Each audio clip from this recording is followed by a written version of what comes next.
The first scream tore through the grand hall of the Silverwood pack, just as the 100th princess crossed the threshold. It wasn't a scream of fear, but of fury, a raw, guttural sound that shattered the illusion of courtly elegance. Plates of roasted venison froze halfway to noble lips. The quartet of violinists in the gallery faltered, their melody dying into a discordant whine. Every head, crowned with diamonds or woven with moonflowers, swiveled toward the source. King Kaelen, the alpha of Silverwood, did not move from his throne of carved obsidian and wolf pelts. He merely lifted his chin, his eyes, the color of a winter storm narrowing. The scream had come from Princess Elara of the Frostfang pack, a beauty with hair like spun silver and a temper famously as cold and sharp as icicles. She was pointing a trembling, jeweled finger at the servant refilling her goblet. "She spilled it," Elara shrieked, her voice echoing off the vaulted stone ceilings. This drudge poured crimson wine onto my white silk gown, a garment woven by glacier spiders. It's ruined." The servant in question, a young woman named Lyra, stood frozen, a crystal decanter clutched in her hands.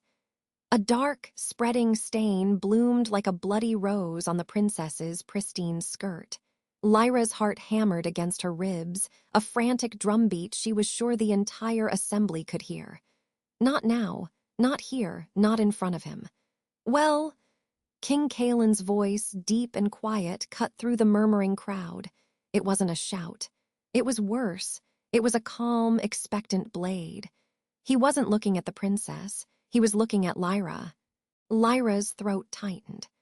She could smell the heady mix of perfumes, roasted meat, and the underlying, potent scent of werewolf nobility, dominance, ambition, and sharp-edged desire.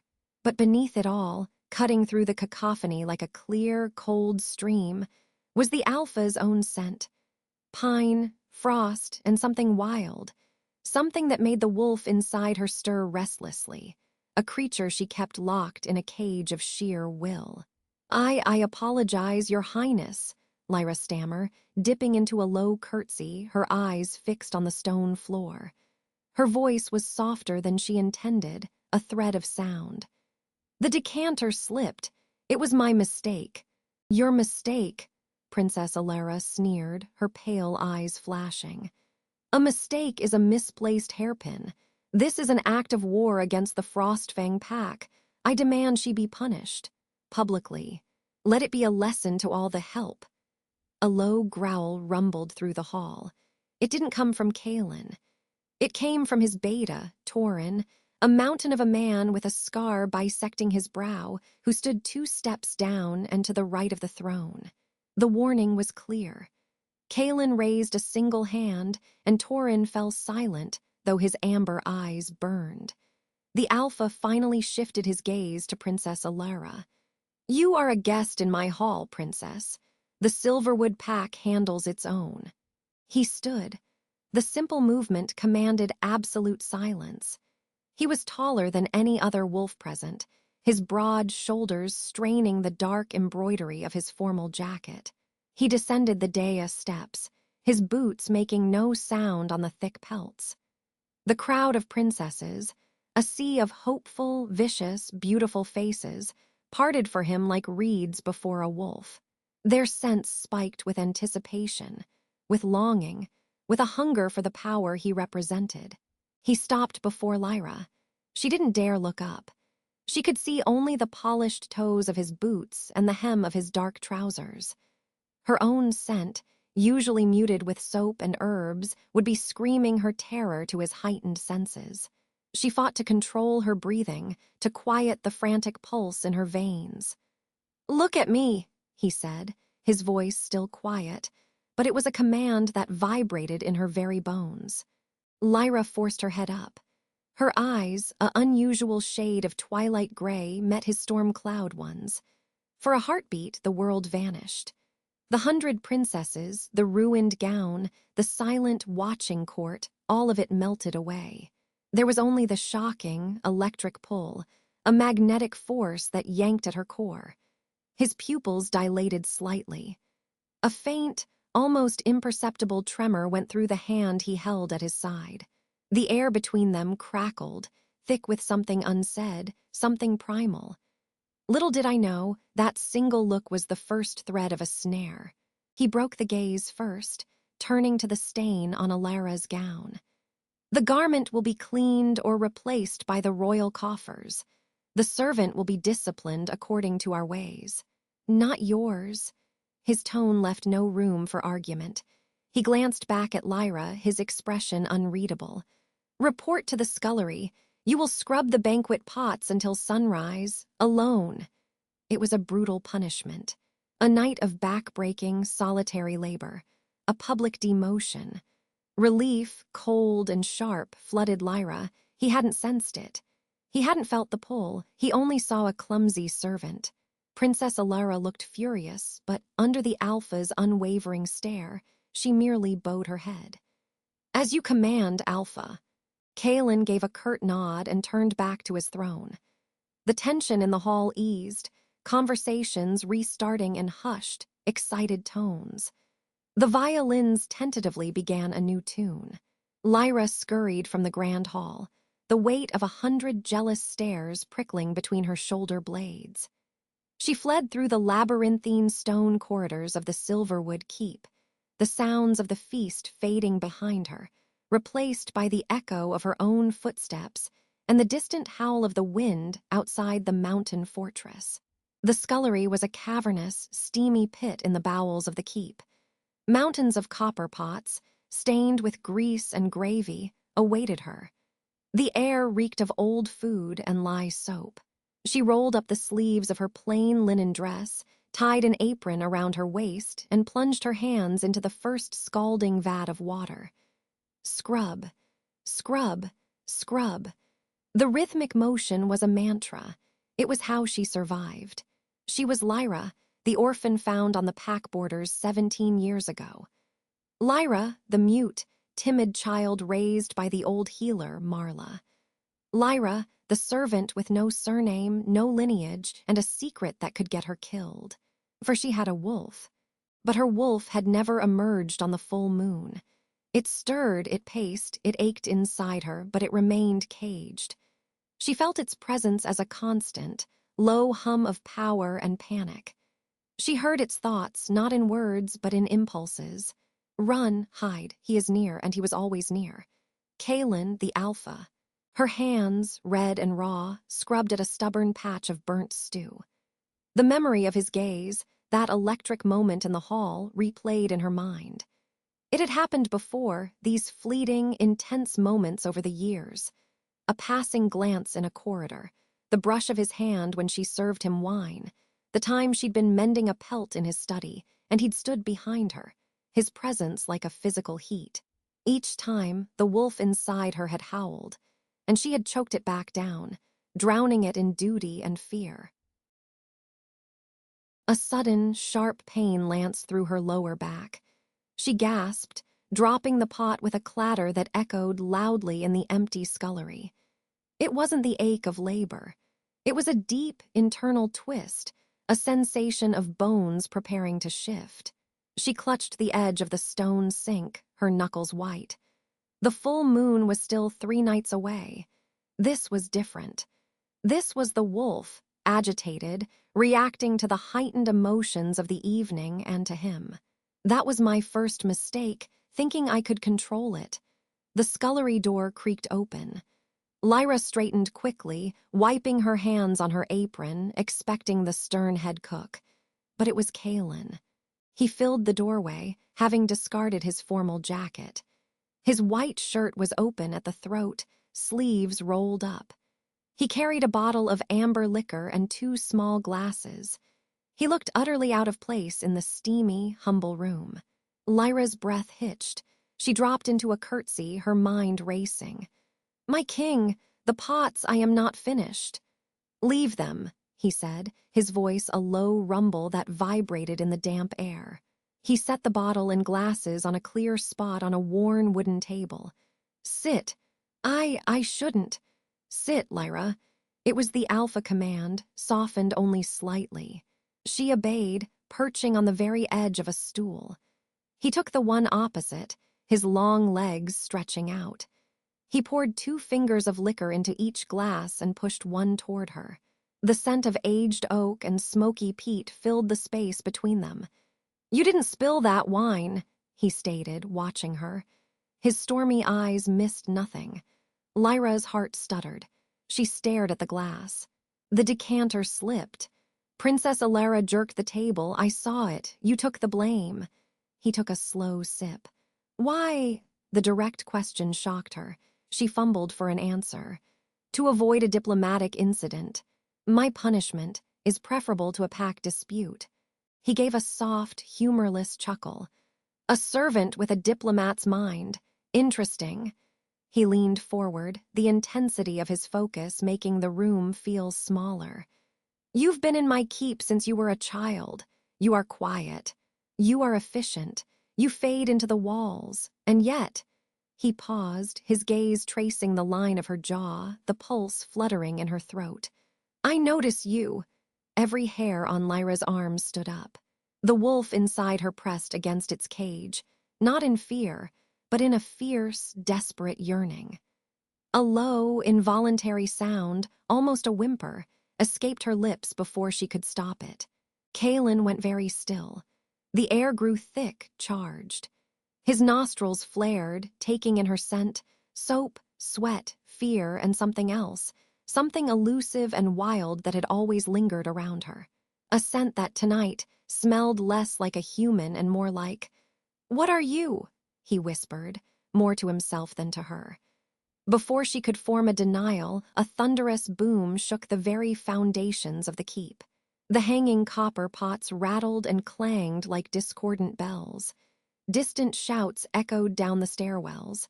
Kaelen was on his feet in an instant, his glass shattering on the stone floor. "The gates!" Another boom. The sound of splintering wood and grinding metal. Torin burst into the scullery, his chest heaving. "Alpha, the Blood Moon Pack, they're at the main gate. They're demanding entry. They say they've come for the gathering, for the princess selection." Kaelin's face hardened into a mask of cold fury. The Blood Moon were not invited. Their alpha is a rogue and a warmonger. He shot a last, piercing look at Lyra, a look full of unanswered questions and simmering intensity. "Stay here. Do not leave this room." He and Torin vanished, moving with preternatural speed. Lyra sat in the sudden, ringing silence, broken only by the drip of a tap and the distant, rising clamor of alarm bells. The Blood Moon Pack. Their name was a curse in Silverwood. Their alpha, Vorian, was said to be ruthless, his pack thriving on chaos and conquest. But it wasn't the threat of invasion that made Lyra's blood run cold. It was the timing. The sudden, aggressive arrival on the night 100 princesses had gathered. The way Kaelen had looked at her, and the new, terrifying sensation uncoiling in her gut. The pain in her back was gone, replaced by a warm, pooling heat, a gathering of power. The wolf wasn't just stirring, it was waking up. What happened next changed everything. The door to the scullery swung open again, but it wasn't Kaelen or Torin. A man stood there, silhouetted by the torchlight from the corridor. He was tall, dressed in travel-stained leathers, with hair the color of dried blood tied back from a sharp, handsome face. His eyes glinted a predatory amber in the gloom. He smelled of iron, smoke, and wild, untamed power. He smiled, a flash of white teeth. Well, what do we have here? Hiding in the basement while the wolves howl upstairs." His voice was a smooth, dangerous purr. He took a step inside, his gaze roaming over her with predatory interest. "I could smell you from the gate, little one, all the way up there. A scent like hidden lightning. Who are you?" Lyra scrambled off the stool, backing against the sink. Her wolf, fully alert now, rose up in a surge of defensive fury. A low growl vibrated in her own throat, a sound she had never made aloud in her life. The man's smile widened. "Ah, there she is." He took another step, his presence filling the room, dominating it. "My name is Vorian, Alpha of the Blood Moon Pack, and I think you and I need to have a very, very long talk about what you're doing in the heart of the Silverwood den." Outside, the alarm bells reached a fever pitch.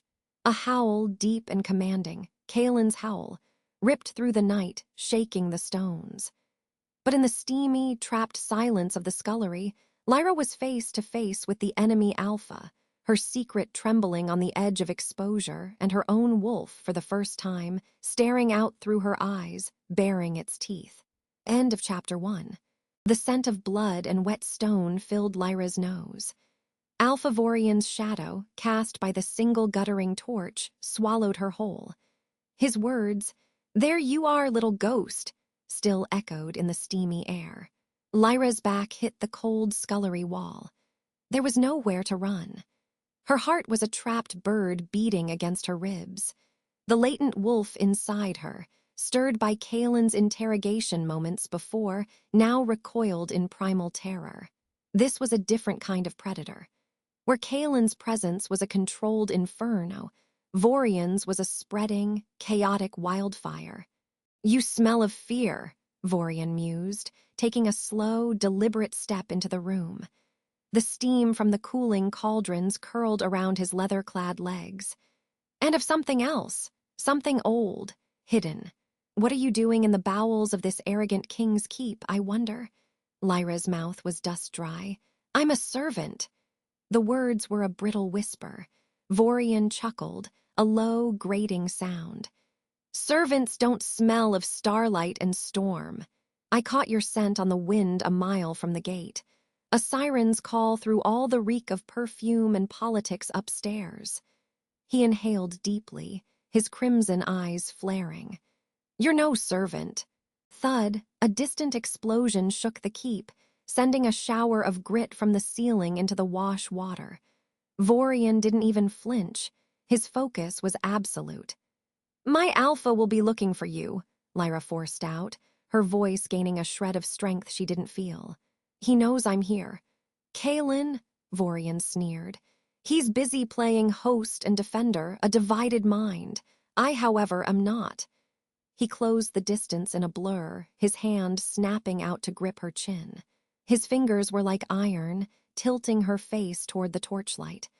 Lyra gasped, a spike of pure adrenaline shooting through her. Such unusual eyes, not quite wolf, not quite human, a secret waiting to be cracked open. The touch was in violation. It sparked not just fear, but a sudden, furious resistance deep in her core. A low, involuntary sound vibrated in her throat, not a whimper, but a growl. Faint, but there. Vorian's eyebrows shot up. "Ah, there she is." In the grand hall, chaos was a symphony of shattering porcelain and snarling orders. The towering oak doors were barred, but the sounds of combat from the courtyard beyond were a brutal percussion. Kaelen stood on the dais, a pillar of furious calm. "Report!" His voice cut through the panic, silencing the shrieks of the gathered princesses. Beta Torin shouldered his way through a cluster of Frostfang guards, a streak of blood on his temple. "They're at the main gate, Alpha. A concentrated force. They're not trying to overrun us, not yet. It's a probe. A distraction." "A distraction from what?" Kaelen's gaze swept the hall, past the pale, terrified faces of the princesses. Princess Elara met his eyes, her earlier haughtiness replaced by a sharp, calculating fear. His mind, however, snagged on a single, persistent thought. Lyra, alone, in the deep keep. "Their breach point is too direct for a mere probe," Kaelen muttered, more to himself than to Torin. The Blood Moon Pack were rogues, warmongers, but they were not stupid. Vorian was a strategist, a wolf who enjoyed the game as much as the kill. Sending a force to the front door while he slips in the back. The realization hit him with the force of a physical blow. Vorian's scent had been at the postern gate, a path that led not to the halls of power, but to the service arteries of the keep, to the kitchens, to the scullery. Torin, hold this hall.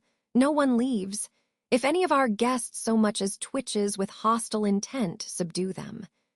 Kaelen's command was absolute, his aura flaring, pressing down on the room with the weight of a mountain. The princesses cowered. Even Elara looked away. "Where are you going, Alpha?" Torin asked, his loyalty warring with concern. "The distraction has a target," Kaelen said, already moving toward the servants' entrance behind the dais. "And I know exactly where it is." What happened next changed everything. Because as Kaelen moved to pursue his suspicion, he was not just an alpha protecting a servant. He was a wolf, following a thread of destiny, one that Vorian had somehow sensed first. The growl that had risen in Lyra's throat died as quickly as it came, choked by fear. But Vorian had heard it. His grin widened, revealing sharp canines. "So, the little mouse has teeth," he purred. His thumb stroked her cheek, a mockery of a caress. "Come with me. This keep will be rubble by dawn. Kaelen's reign is over. But you have potential. Wasted here, scrubbing floors." "I'd rather scrub floors than breathe the same air as you," Lyra spat, the defiance fueled by a memory of Marla's teachings. "Even a cornered rabbit will bite, child." Vorian's amusement vanished. His grip tightened, pain flaring in Lyra's jaw. "You have spirit, good. It will make breaking you more satisfying." He leaned in, his scent of pine, iron, and old blood overwhelming. "But we can do this the easy way. Your latent wolf is screaming to get out. I can smell its confusion, its pain. I can help you, free you." Free you. The words slithered into her mind, tempting. The hidden part of her, the restless, aching thing that had stirred when Kaelen looked at her, twisted at the offer. It was a lie. She knew it was a lie. But for a fraction of a second, the promise of an end to the constant hiding, the fear of discovery, was blinding. "No," Marla's voice, gentle but firm, echoed in her memory. "Some chains are offered with a smile, Lyra. They are still chains." "I am free," Lyra ground out. A roar, closer this time, shook the room. The torch flame danced wildly. Vorian's head snapped toward the scullery entrance, his nostrils flaring. "He's coming, faster than I anticipated." His eyes locked back on hers, decision made. "The hard way it is." He released her chin, only to seize her arm in a bruising grip. He began dragging her toward a low, dark archway on the far side of the scullery, a forgotten delivery chute that led to the outer walls. Lyra dug her heels in, scrambling, her free hand clawing at his wrist, grabbing at a copper pot on a shelf. It clattered to the floor with a deafening crash. "Fight all you want," Vorian snarled, yanking her off her feet. "It only proves your worth." Kaelen moved through the stone corridors like a shadow given purpose. The sounds of battle were muffled here, replaced by the drip of water, the skitter of rats, the pounding of his own blood in his ears. He followed the path a lone, arrogant infiltrator would take, his senses stretched to their limits. Then he heard it, the crash of metal on stone. It came from ahead, from the scullery. He burst through the doorway, taking in the scene in an instant. The overturned pot, the swirling steam, and Vorian, the Blood Moon Alpha, dragging a struggling Lyra toward the darkness. A red haze descended over Kaelen's vision. A possessive, irrational fury, deeper than any threat to his territory, ignited in his soul. "Vorian!" The name was a thunderclap. Vorian stopped, turning slowly, a cruel smile on his face. He shoved Lyra behind him, not as a shield, but as a claim.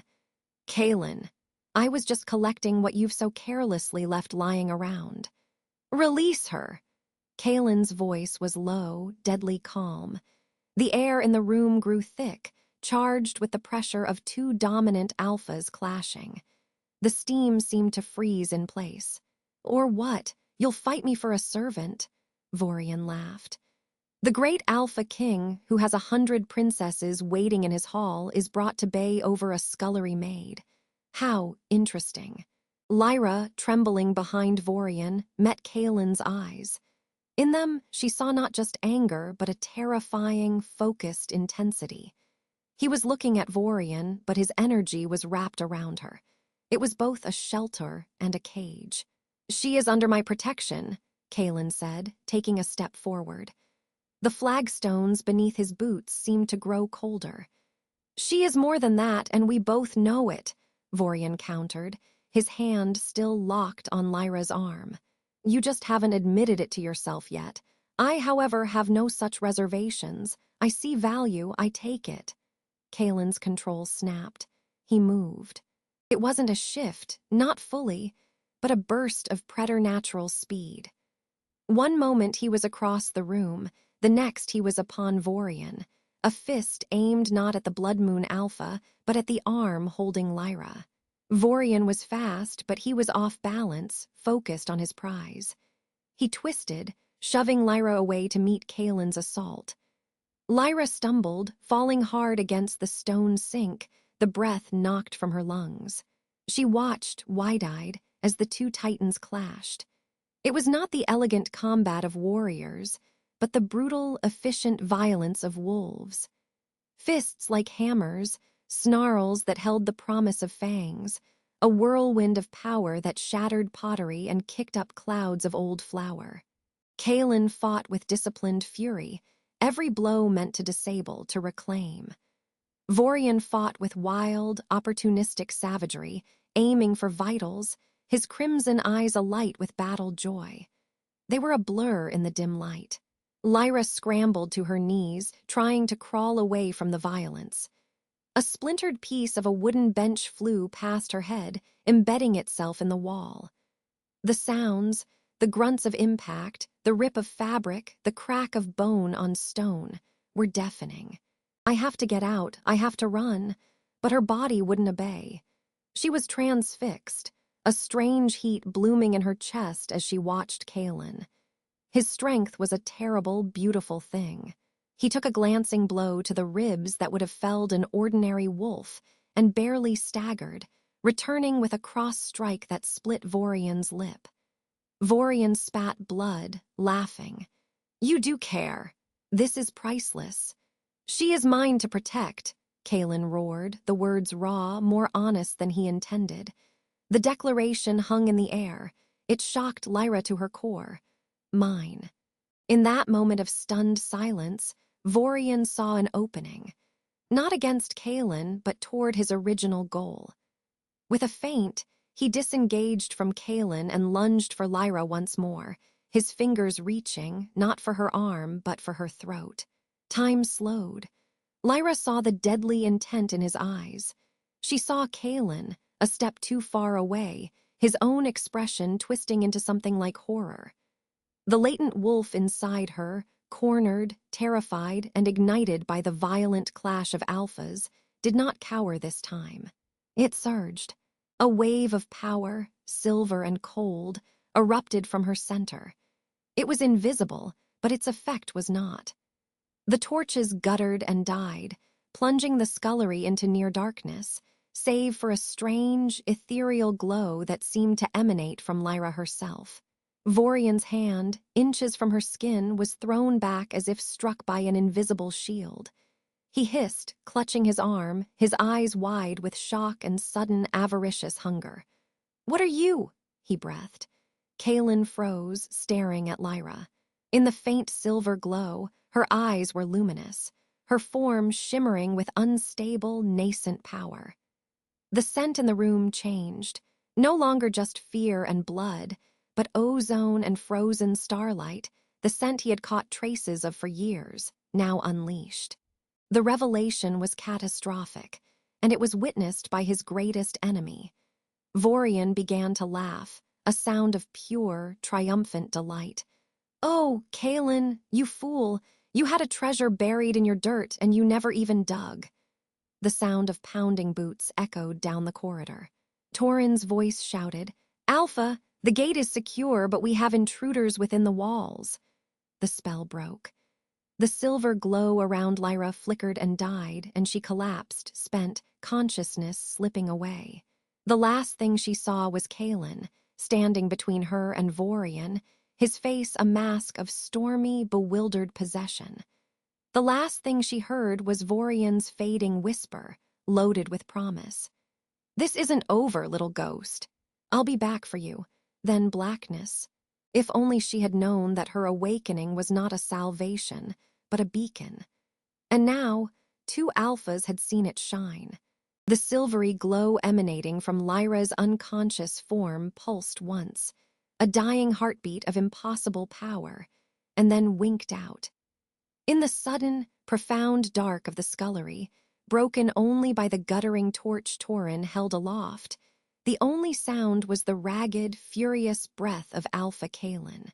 He stood over her, his gaze locked on the servant girl who had just rewritten every law of their world. "What have you been hiding in my own house?" "By the moon," Torin breathed, his voice hushed with terror and awe. The beta's torchlight danced over the wreckage, shattered stone, the acrid scent of ozone and blood, and the dark, wet opening of the forgotten delivery chute where Vorian had vanished. "Kaelen, her scent. It's changed. It's everywhere." Kaelen didn't answer. The phantom pressure of that silvery energy still hummed against his skin, a cool, ancient echo that made his own wolf stir with a mixture of primal hunger and profound recognition. He knelt, the stone biting into his knees, and his hand hovered over Lyra's pale cheek. She was ice cold, her breathing shallow. The humble servant's dress was singed at the edges, mine to protect. The words he'd roared at Vorian were a vow, not just a claim. A vow he now realized he had no idea how to keep. "The hall," Torin said urgently, the practical soldier reasserting itself. "The princesses are in an uproar. The Blood Moon raiders have broken off and retreated into the woods, but the perimeter is breached. We have wounded." "Seal the keep," Kaelen commanded, his voice a low growl. He slid his arms under Lyra, lifting her with a care that felt foreign to his battle-hardened frame. She was weightless. "Full lockdown, no one in or out. Post double guards on every gate, every passage. And Torin," he met his beta's wide eyes. "No one hears of this, no one. What happened in this room is a phantom, a skirmish. Vorian was seeking leverage and found none. Is that understood?" Torin's jaw tightened, but he gave a sharp nod. The lie was thin, but it was all they had. "Understood, my alpha." The journey from the deep scullery to Kaelen's private chambers in the high tower was a blur of shadowed, winding staircases and the distant, muffled sounds of chaos from the grand hall. Kaelen moved like a ghost, avoiding the main thoroughfares, his precious burden held tight against his chest.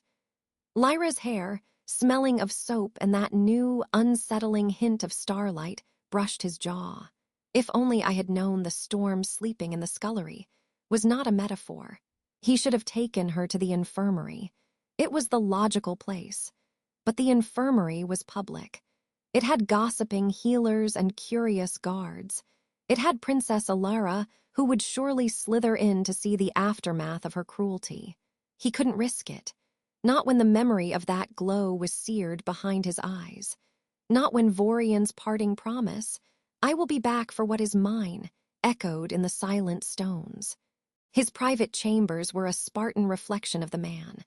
Stone walls, a massive hearth, a wide bed draped in dark furs, and a single window looking out over the moonlit, wounded forest.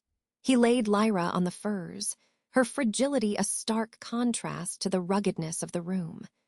For a long moment, he simply stared, the warrior in him cataloging the enemy and finding only a girl. The alpha in him felt a pull so deep it was tectonic. A soft knock at the heavy oak door. "Enter." Torin slipped inside, closing the door silently. He carried a basin of water and clean cloths. "I brought these myself. No one followed." He set them down by the bed, his eyes lingering on Lyra. Her pulse is steady. Her wolf, it's quiet again, submerged. But it's there, Kaelen. It's there. It's like nothing I've ever scented. I know. Kaelen wet a cloth and began to gently wipe the grime from Lyra's face. The action was so intimate it felt like a transgression. What is she, Tauren? An omega? A latent alpha? That power, it wasn't just strong, it was old. It repelled Vorian like he was nothing but a nuisance, Tauren said, his voice low.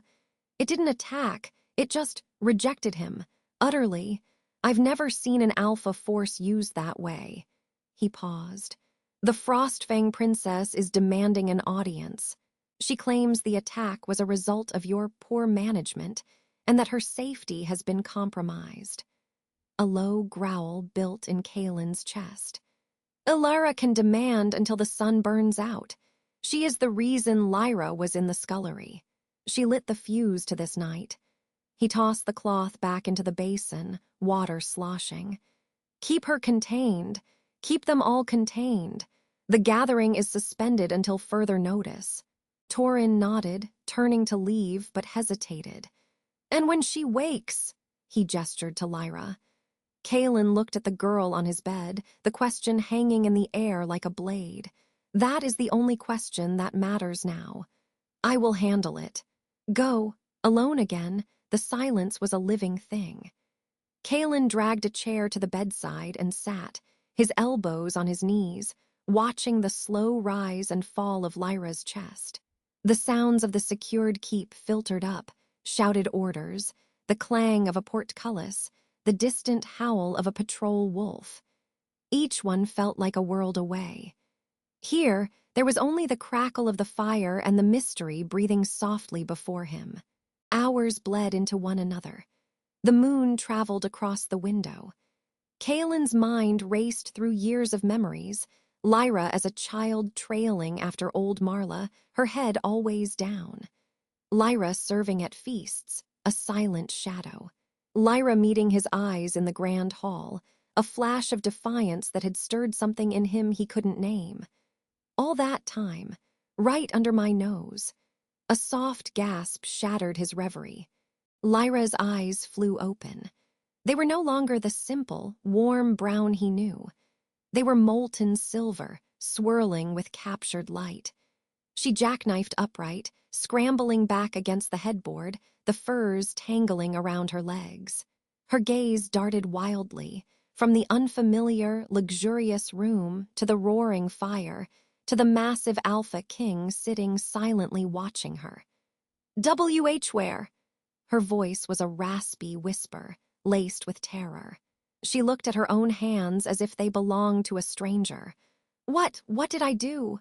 "You revealed yourself," Kaelen said, his voice carefully neutral. He didn't move, knowing any sudden gesture would send her bolting. "Do you remember?" Fragments of memory visibly crashed over her. Vorian's terrifying smile, the crushing pressure, the blinding light erupting from within her. A whimper escaped her throat. She hugged her knees to her chest, making herself small. It was a dream. A nightmare. It was not. He leaned forward slightly, and the firelight carved the planes of his face in stark relief.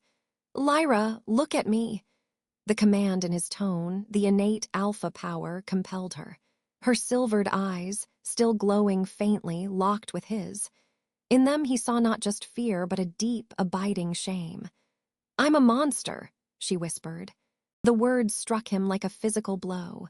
"No," the denial was immediate, fierce. "What you are is powerful. What you did saved your life. It drove Vorian back." "It shouldn't exist." The cry was torn from her. She trembled violently.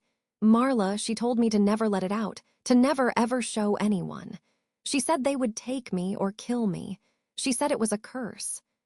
Tears, shimmering with a faint silver sheen, tracked down her cheeks. And now he knows. The Blood Moon Alpha. And you know. Kaelin's mind raced. Old Marla, the healer, she had known. She had hidden Lyra, a living secret, in the busiest pack house on the continent. It was a move of desperate genius. "What did Marla tell you about your parents?" "Your true pack." Lyra shook her head, a frantic motion. "Nothing. She found me after a storm. She said my pack was gone. All gone, she said to be silent, to be small, to survive. Her glowing eyes pleaded with him. Please, please don't throw me to the cells. Or execute me. I'll leave. I'll disappear. You'll never see me again. The raw terror in her voice, the assumption that her only fate was punishment or death, ignited a cold fury in him. He stood up, and she flinched, squeezing her eyes shut. But he didn't reach for her. He walked to the hearth, gripping the mantle, his back to her. The stone was cool under his palms. What happened next changed everything. I could have chosen the path of a king. I chose the path of a man. Lyra, he said, his voice echoing slightly in the stone room. You are not going to the cells. You are not being executed. You are not leaving. She dared to open her eyes, staring at his broad back. He turned to face her. The Alpha King was gone. In his place was a man whose world had just been irrevocably tilted. Vorian wants you. He senses what you are, even if he doesn't fully understand it. He will be back. If you run, he will find you. There is no forest deep enough, no city large enough to hide what you now are. He took a single step toward the bed. Your only safety is here, with me. As what? The question was a breath of despair. A prisoner in your tower. A curiosity. I am still a servant, my Alpha. The princesses downstairs, they would tear me apart if they knew. You are not a servant. The words were final, absolute. Not anymore. That life is over. It was a disguise, and it has been burned away. He moved closer, slowly, until he stood by the bed. He looked down at her, at the silver slowly fading from her eyes, leaving them a stormy, confused gray. You are under my protection, my personal protection. From this moment, you are a ward of the Alpha King. You will have rooms adjoining mine. You will have guards, loyal guards handpicked by Torin. You will learn what you are. Her breath hitched. Learn? I don't want to learn. I want it to go away. It won't. He gentled his voice, an effort that felt strange. It is a part of you, Lyra, like your heart. You can no more wish it away than you can wish away the moon. Ignoring it left you defenseless. Understanding it, he thought of that silvery force repelling a seasoned alpha like a gnat. Understanding it may be the only thing that saves us all. A heavy silence fell, filled with the weight of her shattered life and his impossible decree. The first gray light of dawn began to bleed through the window. What do I do? She asked, so small and lost. First, he said, you rest. This room is yours. No one will enter without my express command. He walked toward the door. I will have food and proper clothes brought. Later we will talk more. His hand was on the iron door ring when her voice stopped him, clearer now. Alpha Kaelen! He glanced back. The last of the silver had faded from her eyes, but a new, fragile resolve had taken its place. Thank you for not being afraid of me. The words lanced through him. He gave a single, curt nod, the only response he could manage, and stepped out into the cold stone corridor, closing the door on the most dangerous and precious thing his pack had ever held. Leaning against the closed door, he let out a long, controlled breath. The immediate crisis was past. Lyra was contained, compliant for now. But the true storm was just gathering. Torin was waiting for him at the end of the hall, his face grim. Report, Kaelen said, pushing off the door and striding toward him, the Alpha King's mask slamming back into place. The perimeter is secure. 3 wounded, none critical. The Blood Moon scum are gone, but they left a message. Torin's expression was troubled. Scratched into the wood of the main gate. A cold dread settled in Kaelen's gut. What did it say? Torin met his Alpha's gaze, his voice dropping to a whisper. It's a symbol, Kaelen, not words, the symbol of the Eclipse Pack. Kaelen froze. The name was a ghost story, a myth from the oldest, darkest tales. A pack said to have been wiped out generations ago for wielding a heresy of power. a power that was said to be silvery and absolute. The Eclipse Pack. The sound of a tray clattering to the floor inside his chambers echoed through the thick door. Lyra had heard. She had heard every word. The symbol of the Eclipse Pack. The words, spoken by Beta Tauren just beyond the heavy oak door, echoed in the silent chamber. Lyra stood frozen, the fine wool of the borrowed tunic suddenly scratchy against her skin. Heretical power. Wiped out. The steam from her forgotten bath curled like ghostly fingers in the firelight. If only she had known then that a name could be a key, turning in a lock she never knew existed. A soft click. The door opened and Kaelen entered, closing it firmly behind him. The air in the room seemed to compress, charged with his presence and the weight of what had just been revealed. He studied her, his golden eyes missing nothing. Her pallor, the slight tremor in her hands, the way she held herself as if expecting a blow. "You heard," he stated. It wasn't a question. Lyra could only nod, her throat too tight for words. The bath, the strange comfort of the clean clothes, it all felt like a cruel prelude to this. She was a servant dressed up for a sentencing. Kaelen moved to the hearth, stirring the embers with an iron poker. The scrape-clink of metal on stone was loud in the quiet. "The Eclipse Pack," he began, his voice low and deliberate, "is a children's tale, a warning. They spoke of it in hushed tones when I was a pup, to scare us into obedience. Control your rage, or the Eclipse wolves will come for you." They were said to wield the moon's pure light, not just its fury. A silvery power that could calm a berserker rage, or shatter a mind with a whisper. He turned to face her, the firelight carving shadows into the stark planes of his face. They were considered abominations, unnatural. The other packs united and destroyed them to the last, generations ago. Their name was erased. Until tonight, he paused, letting the significance hang. Until you, Lyra's knees felt weak. She stumbled back a step, her hand finding the post of the massive bed for support. I can't be. The scent you carry, the light that erupted from you, it matches the oldest descriptions, Kaelen said, advancing a single step. His voice wasn't accusatory, but relentlessly factual. It was worse.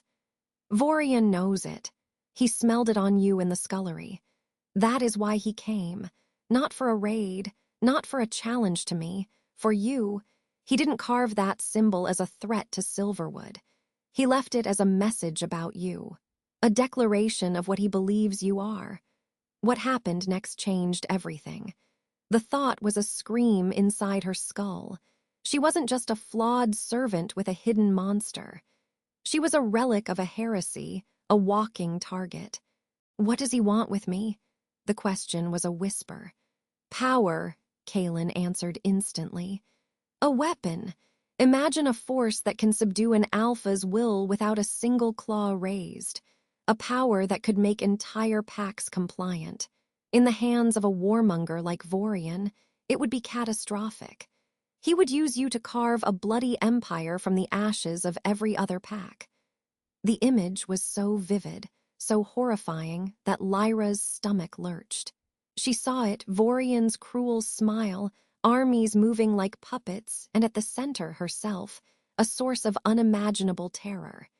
She bent over, bracing her hands on her knees, fighting a wave of nausea. "Look at me, Lyra." The command was soft but absolute. She forced herself to straighten, to meet his gaze. The fear in her own eyes reflected in his. "I told you, you are under my protection. That vow extends beyond Vorian. It extends to your own nature, however fearsome its legacy." He closed the distance between them, stopping an arm's length away. The heat from his body was a tangible force. But protection is not ignorance. You must learn. You must control what is inside you, starting now. Now, panic spiked through her. How? I don't know how I did it. It just happens when I'm scared or angry. Exactly, he interrupted. It is tied to your emotions. A wolf that is slave to its emotions is a danger to itself and its pack. The first lesson is the wall between feeling and reaction. You must build it stone by stone. He pointed to a simple wooden stool by the fire. Sit! It was the voice of her alpha, not the man who had carried her gently to this room. She obeyed, perching on the edge of the stool, her back rigid. He dragged a heavy chair opposite her and sat, their knees almost touching. Close your eyes. She did, plunging herself into darkness punctuated by the orange glow through her eyelids. The crackle of the fire was suddenly deafening. I am going to ask you questions. Kaelen's voice came, calm and measured. You will feel the urge to answer. You will feel the stir of memory, of emotion. Your task is to feel it, acknowledge it, but hold it behind a wall. Do not let it out. Do not let it change your breathing. Do not let it spark that light. Contain it. Lyra gave a shaky nod, her fists clenched in her lap. What is your earliest memory? The question was so simple, so disarming. An image flashed, vivid and painful. The scent of dried herbs and damp earth, Marla's wrinkled hands smoothing her hair, the feeling of safe, deep loneliness.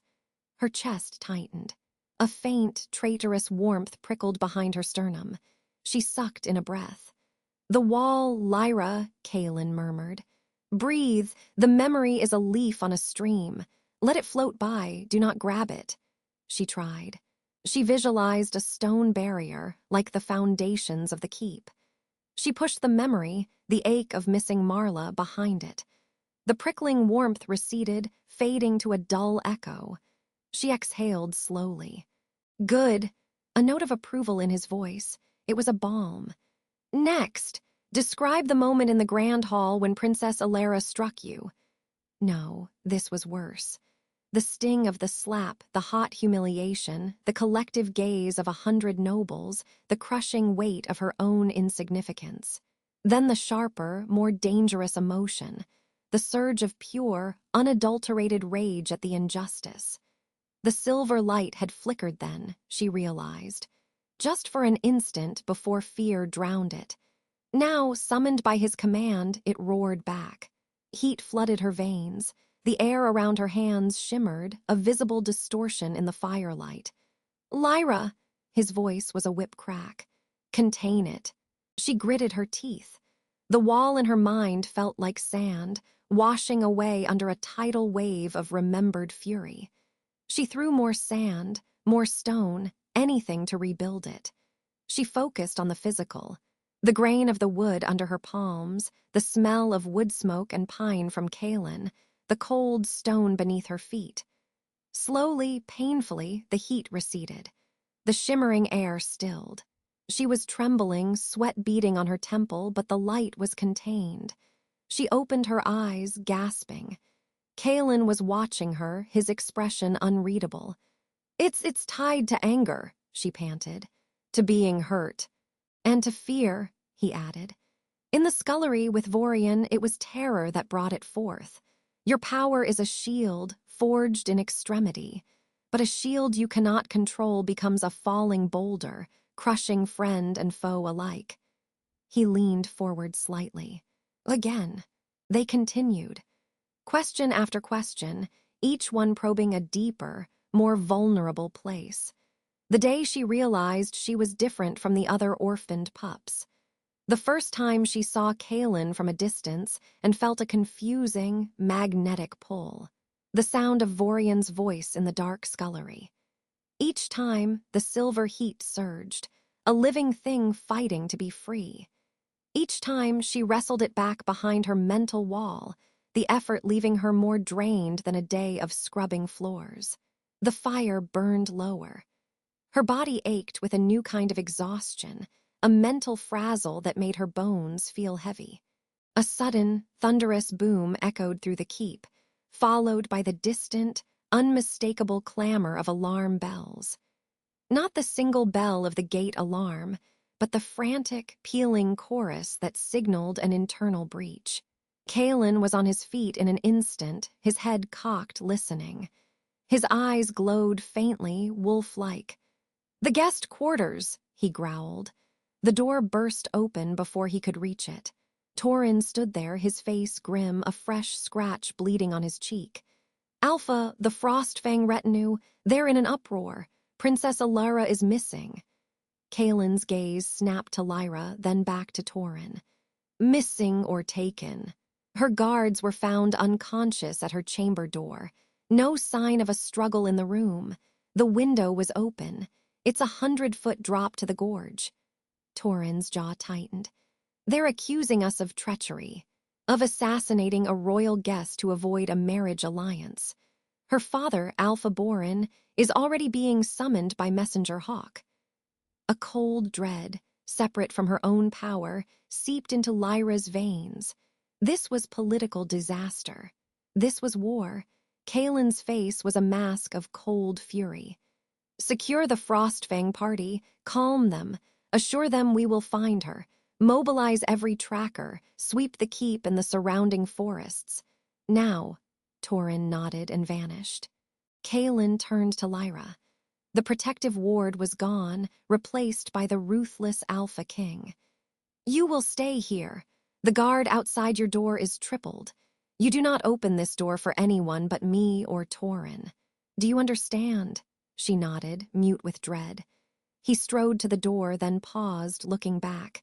His voice softened just a fraction. "The wall, Lyra, no matter what you hear, what you feel. Hold the wall." Then he was gone, the door closing with a definitive thud. The sound of the heavy bar sliding into place on the outside was like the ceiling of a tomb. Silence descended, broken only by the frantic pounding of her own heart and the fading echo of the alarm bells. Princess Elara missing. The volatile, cruel princess who had sparked Lyra's first public loss of control. Gone. Lyra wrapped her arms around herself, moving to the narrow window. The moon was high, bathing the mountainous terrain in cold, blue-white light. The world was too vast, too full of hidden threats. Vorian was out there. A princess was missing. And she, the Eclipse relic, was locked in a tower. Hours bled together. The keep buzzed with distant activity, shouted orders, running feet, the howl of wolves taking to the forest. She sat by the dying fire, practicing her wall, trying to push back the creeping panic. It was a fragile thing, her control. The fear was a constant pressure, seeking a crack. A new sound made her freeze. It wasn't from outside. It was inside the room. A soft, rhythmic scratch, scratch, scratch. It was coming from the hearth. Lyra crept toward the fireplace, her blood turning to ice. The fire was now just embers. The scratching grew more insistent. It was coming from behind the stone back of the hearth. With a final, grating scrape, a single stone about the size of her head pivoted inward, revealing a pitch-black hole. A figure, small and cloaked in shadows, wriggled out, coughing slightly from the soot. She stood in the center of the Alpha King's chamber, brushing ash from a travel-stained, once-fine gown. It was Princess Elara. Her face was smudged, her elaborate hair in disarray, but her eyes burned with a vicious, triumphant light as they landed on Lyra. "Hello, little servant," Elara whispered, a smile playing on her lips. "Or should I say, little Eclipse witch? What a clever hiding place Kaelen found for you, but not clever enough. You see, my grandfather helped build this keep. He told me about all the old passages, including the one that leads right to the Alpha's hearth." She took a step forward, and the silver dagger in her hand caught the faint glow of the embers. "Now," Elara said, her voice dripping with malice, "we're going to have a chat about what you did to me in the hall and what you really are. And then you're going to come with me. Everyone is looking for a kidnapped princess. No one will think to look for the kidnapper herself." The silver dagger glinted in the firelight, an inch from Lyra's throat. Princess Elara's smile was a cruel, victorious slash. "Now," she whispered, the scent of frost and roses clashing with the chamber's wood smoke. "We talk." Lyra's heart was a trapped bird against her ribs. The wall, the mental fortress Kaelen had helped her build, shuddered. A silvery chill, thin and sharp as the blade before her, leaked through the cracks.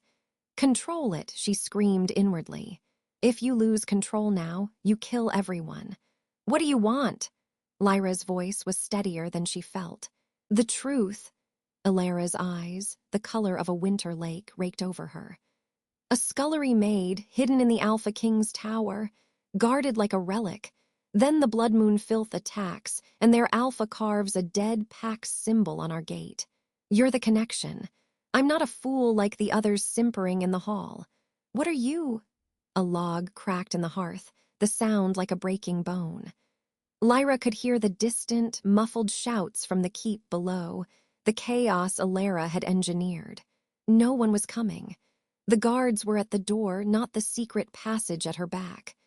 "I'm no one," Lyra said, the old lie ash on her tongue. "Liar." Elara pressed the tip of the dagger against the hollow of Lyra's throat. A sting, then the warm trickle of blood. The scent of copper joined the air. "My father's warriors are at your gates, howling for Silverwood blood. Kaelen is distracted. I have time, and I have silver. It won't kill your wolf, but it will hurt like the 9 hells. Tell me, or I start carving answers out of you." The pain was a bright, focused point, but it was the threat that truly terrified her. Not the cutting, but the exposure. If she shifted here now, in a panic, the power Kaelen warned her about would explode like a star in this stone room. It would beacon to Vorian. It would condemn her. Think, use the wall, be a stone, be nothing. "Kaelen will kill you for this," Lyra breathed. Elara laughed, a sound without warmth. "He'll thank me. You're a poison in his keep, a catalyst for war. Once I drag your secret into the light, Frostfang's accusation of assassination becomes a righteous purge of a heresy. We'll be heroes." Her gaze sharpened. "Last chance. Your power. What is it?" Lyra's mind raced. She couldn't fight, not physically. Elara was a trained royal, her wolf surely close to the surface. But Kaelen's training wasn't just about containment. It was about focus, about channeling. Could she direct it? Not a burst, but a thread. She let her fear show, let her shoulders slump in defeat. "Please, don't hurt me. I'll tell you." She dropped her gaze, focusing on the cold stone floor, on the sensation of the silver's burn at her neck. She gathered the silvery cold leaking through her mental wall, not to push it back, but to coil it like a wire in her palm. "Wise," Elara purred, leaning closer, her breath cold against Lyra's cheek. Lyra looked up, meeting Elara's eyes. "It's called eclipse." She pushed. It wasn't the devastating wave from the scullery. It was a needle. A single, concentrated lance of that absolute, silencing cold, aimed not at Elara's body, but at the spark of the wolf within her. Elara's triumphant expression shattered. Her eyes widened in shock, then blanked with sheer animal terror. The dagger clattered to the floor. She didn't scream, her voice was simply gone. Her wolf, the presence of it that Lyra could now feel like a second heartbeat, stuttered and vanished into a void of stillness. Elara stumbled back, clutching her chest, gasping for a breath that wouldn't come. It was the sensation of total, inner emptiness, the absolute negation of her essence. The effect lasted only 3 seconds, but it was enough. Lyra scrambled back, snatching up the fallen silver dagger, the hilt burning her human palm. Elara collapsed against the wall, shuddering, her face pale as death as her wolf rushed back in a dizzying, terrifying return. "Witch," Elara choked out, raw horror in her voice. "Heretic!" The secret passage behind Elara was still open, a yawning black maw. Lyra's only escape. But before she could move, heavy footsteps pounded outside the main chamber door. A fist hammered against the thick wood. "Lyra, report!" It was Torin's voice, edged with urgency. Elara's eyes, clearing from their terror, lit with new, vicious strategy. She drew a breath to scream, to bring the guards in to reveal everything. Lyra acted on pure instinct. She couldn't let that scream happen. She lunged, not with the dagger, but with her body, clamping a hand over Elara's mouth. They grappled, a silent, desperate struggle against the backdrop of Torin's knocking. Elara was stronger, fueled by panic and fury. She bit Lyra's hand, her teeth drawing blood, and wrenched free. "In here, the eclipse whore is." Elara's shout was cut off as the main chamber door exploded inward. Not just opened. Shattered. Kaelen filled the doorway, his aura a blistering wave of alpha rage. His eyes, molten gold, took in the scene in an instant. Lyra, bleeding, holding a silver dagger. Elara, disheveled, pointing a trembling finger. The open secret passage. Torin and 2 guards froze behind him, weapons drawn. The world held its breath. "She attacked me," Elara shrieked, the perfect picture of outraged victimhood. Tears of real fright now mixed with her performance. "She has a hidden power. She silenced my wolf. She was trying to kidnap me through that passage to finish what the Blood Moon started. She's in league with Vorian." Kaelin's gaze never left Lyra. "Drop the dagger," he said, his voice dangerously calm. The order was alpha-compelled, a force that vibrated in the bones. Lyra's fingers sprang open. The silver dagger hit the rug with a dull thud. The sound was final, accusatory. "My king, the passage," Torin began, moving toward it. "Secure it, do not enter," Kaelen commanded, his eyes still locked on Lyra. "Princess Elara, explain your presence in my private chambers, which were under guard and sealed." Elara drew herself up, weaving truth and lie with masterful skill. "I was hiding. After I staged my disappearance to uncover the conspiracy in your ranks, I discovered this passage from the old wing. I came here seeking sanctuary, thinking it empty. I found her." She confessed. She said Vorian was coming for her, that her eclipse power would make her a queen. She sobbed, a convincing, ragged sound. "She tried to use her witchcraft on me. I felt my wolf die. For a moment it was just gone." The guards shifted, uneasy. The word eclipse meant nothing to them, but witchcraft and a wolf being silenced. That was deep, dark magic. Kaelen finally moved, crossing the room in 3 strides. He stopped before Lyra. He didn't touch her. He simply looked down, his expression unreadable granite. "Is this true?" This was the precipice. If she denied it, it was her word against a princess's. If she confirmed any part of it, she was condemned. The training, the trust, it hung by a thread. She saw the calculation in his eyes, the weight of the political catastrophe crashing against the protective vow he'd made. Lyra lifted her chin, her throat burning where Elara's blade had nicked it. "She came through the passage with the dagger. She threatened to carve the truth out of me, to expose me to start a war. I defended myself. I contained my power. I did not hurt her." She met his gaze, letting him see the truth of it, the fear, the desperate control. "I held the wall, as you taught me." A flicker in his gold eyes, a minuscule relaxation in his jaw.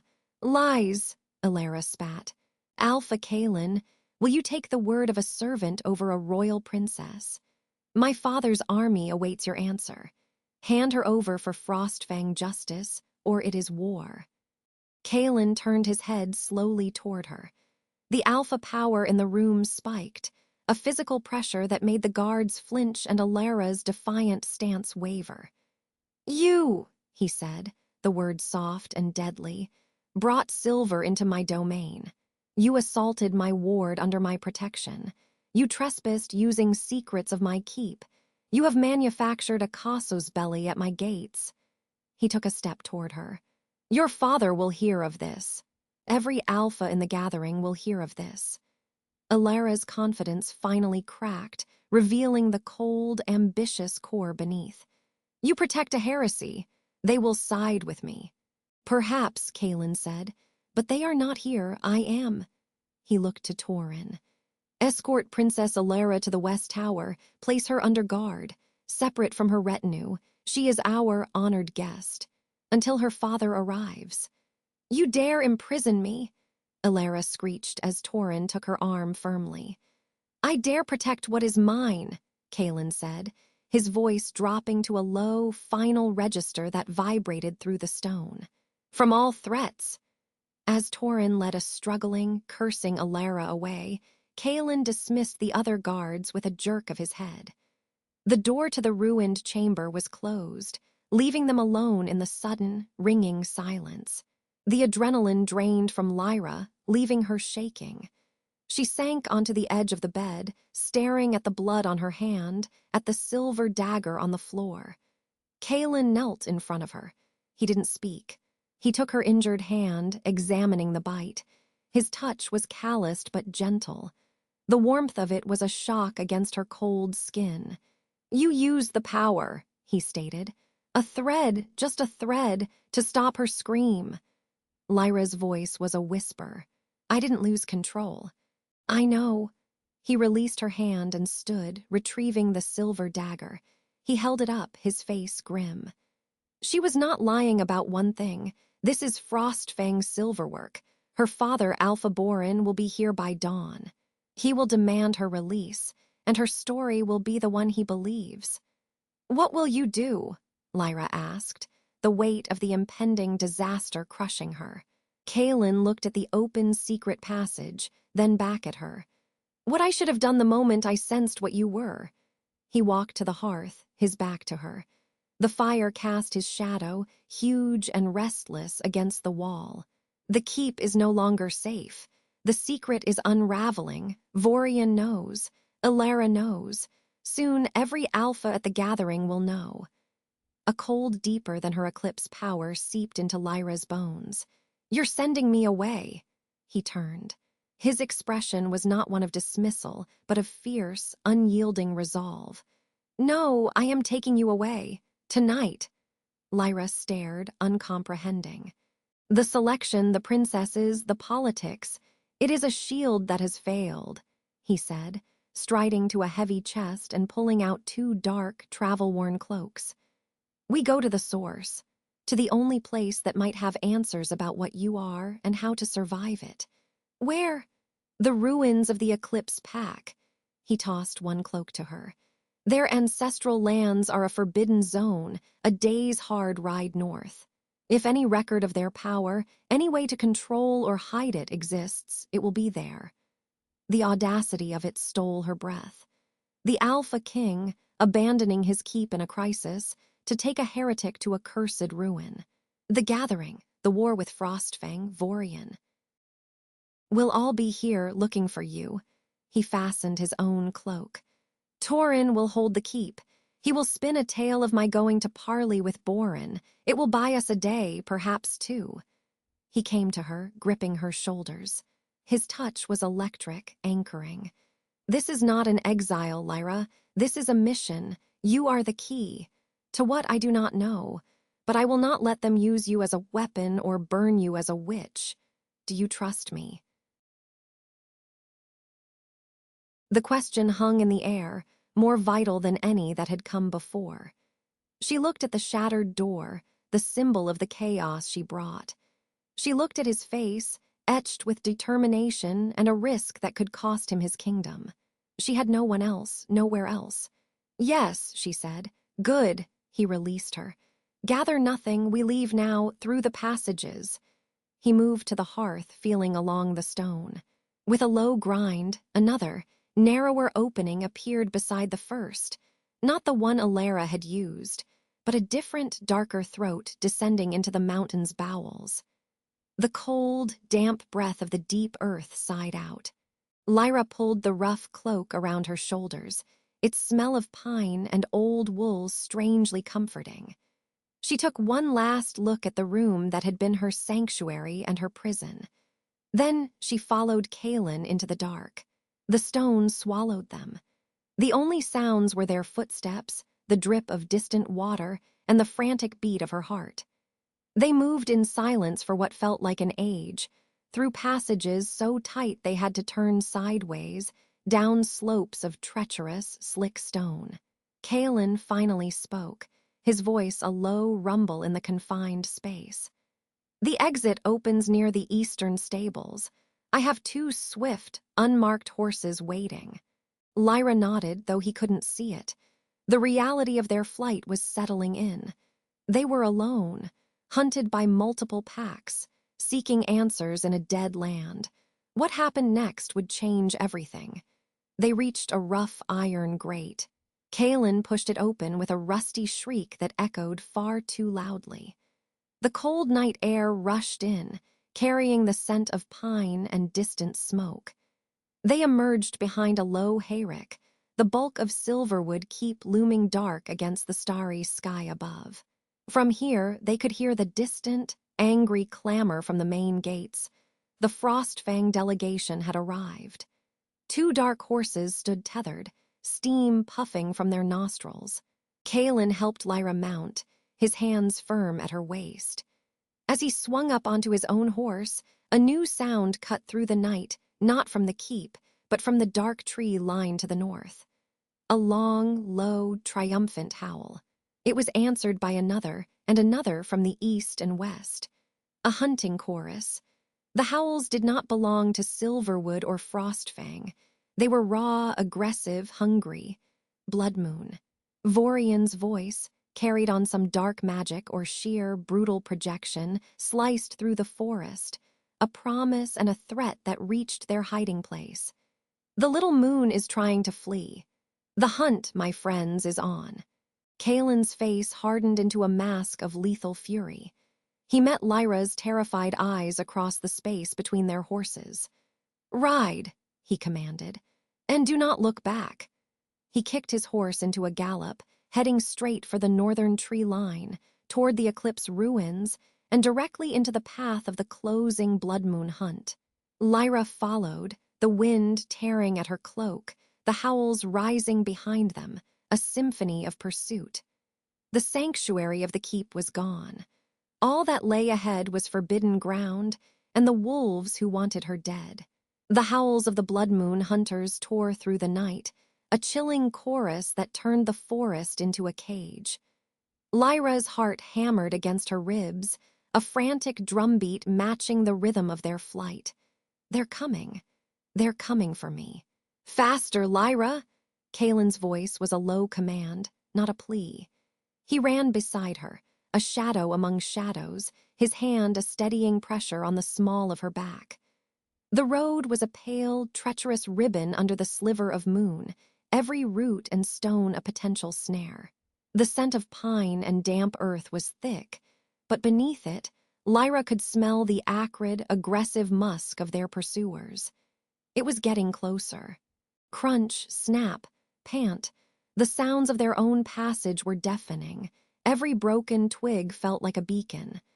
"They're flanking us," Kaelen growled, his head cocked, listening to the symphony of pursuit. "Vorian is driving us like prey. He wants us to run straight to tire us out." "What do we do?" Lyra gasped, her lungs burning. The power inside her, that silvery, volatile force, stirred with her panic. It wanted out. It wanted to fight. "We stop running in a straight line." Kaelen's eyes glinted in the dark. "We use the forest. Now follow my exact footsteps. Quietly." He changed direction abruptly, veering off the path and plunging into a thicket of blackthorn. Lyra mimicked his movements, placing her boots where his had been, suppressing a cry as sharp branches clawed at her arms.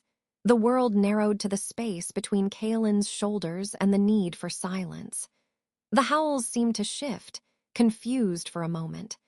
They moved like ghosts for what felt like hours, the terrain sloping steeply upward. The air grew thinner, colder. Finally, Kaelen pulled her behind the massive, moss-covered trunk of a fallen ancient oak. The hollow beneath its roots formed a small, hidden alcove. "Listen," he breathed into her ear. The hunt had not ceased, it had simply changed tenor. The howls were more methodical now, spreading out, searching.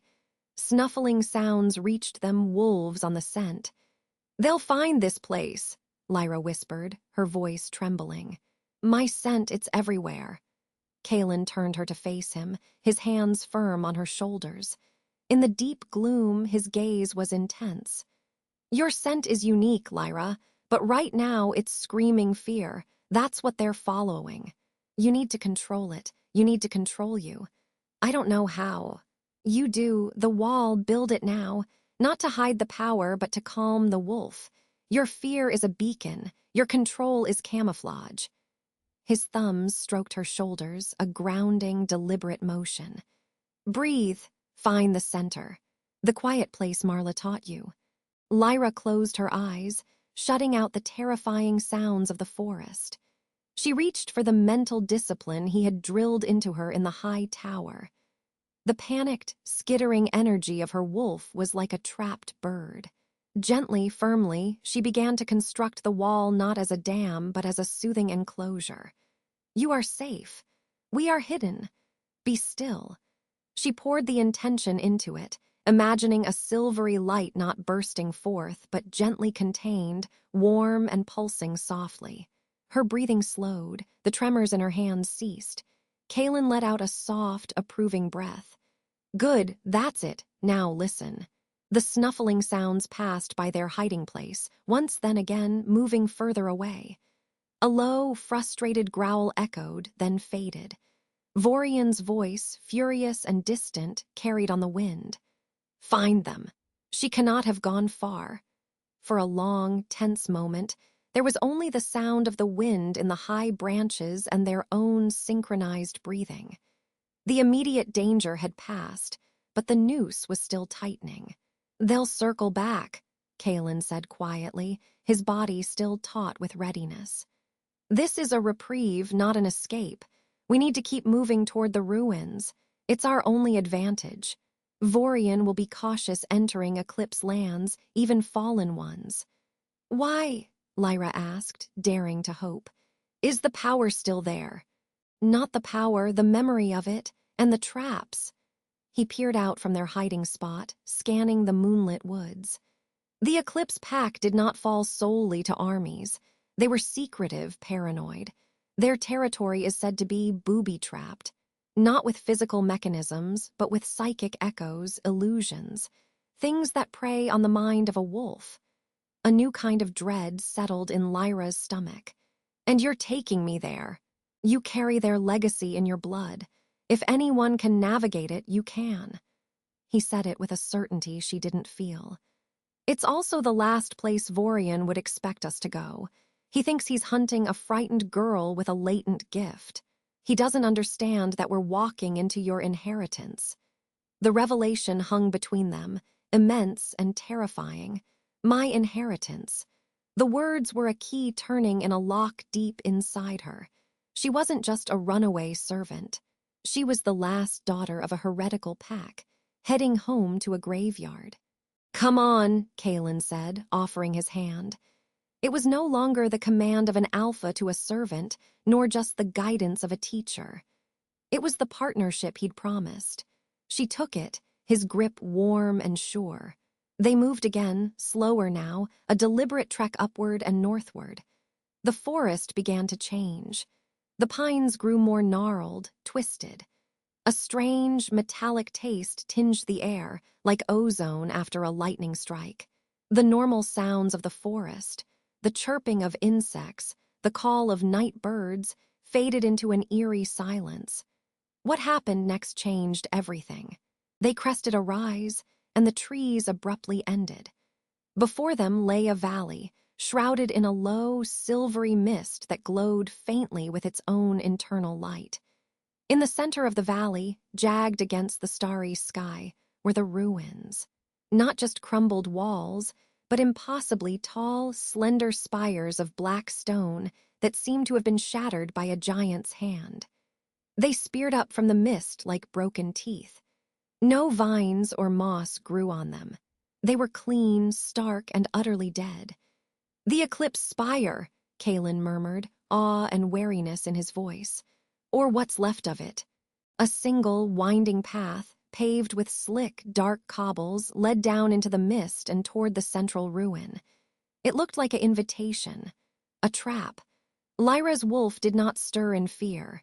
It thrummed, a deep, resonant pull, like a lodestone finding true north. The silvery power behind her wall pulsed in time with the faint glow of the mist below. It wasn't hostile. It felt like a sigh, like recognition. "It's calling," she whispered, horrified and mesmerized. Before Kaelen could respond, a new sound shattered the quiet. Not a howl, but the thunder of paws, many paws, charging through the tree line behind them. They'd been found. Vorian emerged from the shadows, flanked by 6 of his largest warriors in their wolf forms, their coats the color of dried blood and their eyes glowing with amber malice. He was in his human form, a calculated show of control, his smile a sharp slash in the moonlight. "A dead end, Kaelen," Vorian called, his voice echoing in the silent basin. "Literally, you've led your little treasure to the one place even carrion birds avoid." His gaze locked on Lyra, hungry and triumphant. "The eclipse ruin. How poetic. I'll take her from you on the ashes of her ancestors." Kaelen shifted instantly, a blur of motion and a tearing of fabric. His wolf was enormous, a creature of storm-gray fur and fierce, intelligent eyes. He placed himself squarely between Lyra and the Blood Moon pack, a low, continuous growl rumbling from his chest that vibrated in the very ground. Lyra stood frozen, the conflicting pulls tearing her apart, the primal threat at her back, and the ancient, silent call from the valley below. "Run, Lyra!" Kaelen's voice was a graveled command in her mind, the alpha link pushing the order into her thoughts. "Take the path, go to the spire, now." "I won't leave you," she cried out, her voice breaking. "You must, this is the only way, G.O." Vorian laughed. "So gallant, warriors take the Alpha King, the girl is mine." The Blood Moon wolves surged forward. What happened next was instinct, not thought. As the first wolf lunged past Kaelen, aiming for her, Lyra didn't raise her hands. She didn't try to build a wall, she dropped it. The silvery power didn't explode. It unfolded. A wave of absolute, profound silence radiated from her. It was not a sound, but the absence of all sound, all intention. The lunging wolf stumbled, its snarl dying in its throat as its eyes glazed over, confused and empty. The other wolves faltered, shaking their heads as if trying to dislodge a sudden, debilitating fog. Even Vorian took a step back, his smirk vanishing, replaced by a look of stunned alarm. Kaelen, however, was unaffected. He seized the moment of confusion, a gray bolt of fury. He met the disoriented wolves with brutal efficiency, his movements a deadly dance of tooth and claw. Lyra felt the power flowing out of her, a cool, vast river. It was effortless. It was terrifying. She was nullifying their wolves, not just silencing them, but temporarily severing the connection between beast and mind. "Witch," Vorian snarled, finding his voice. He began to shift, his body contorting. "Heretic!" But Lyra's attention was snatched away. The mist in the valley below was reacting. It began to swirl, to climb the path toward them, glowing brighter. And within the mist, shapes began to form. Faint, shimmering echoes of wolves running in a silent, endless pack. The psychic echo Kaelen had warned her about. The path was no longer just a path. It was alive with memory and madness. Kaelen dispatched the last confused warrior and turned, his muzzle stained dark. He saw the awakening mist, saw Lyra standing at the epicenter of her own shocking power and the ruins' response. "Lyra, reel it in. You're waking the whole valley." She tried, desperately, to pull the silvery power back to rebuild the wall. But it was like trying to catch smoke with her hands. The more she grasped, the more it diffused. Vorian, now fully shifted into a massive, brutish wolf of crimson and black, let out a roar of challenge and launched himself not at Kaelen, but straight at Lyra. aiming to tackle her over the ridge and down into the mist. Kaelen intercepted him in midair.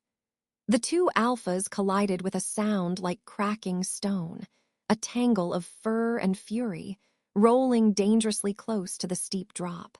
Lyra was alone, the chaotic epicenter of three converging forces: the physical battle of the alphas, the expanding null field of her own power, and the rising, ghostly tide of the eclipse mist. She did the only thing she could think of. She turned her back on the battle and ran.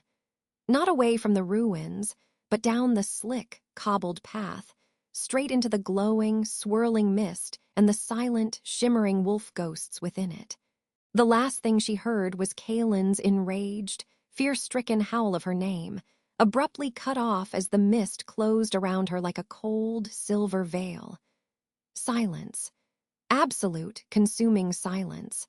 The sounds of the battle, the growls, the night, all gone. The mist was cold and weightless against her skin.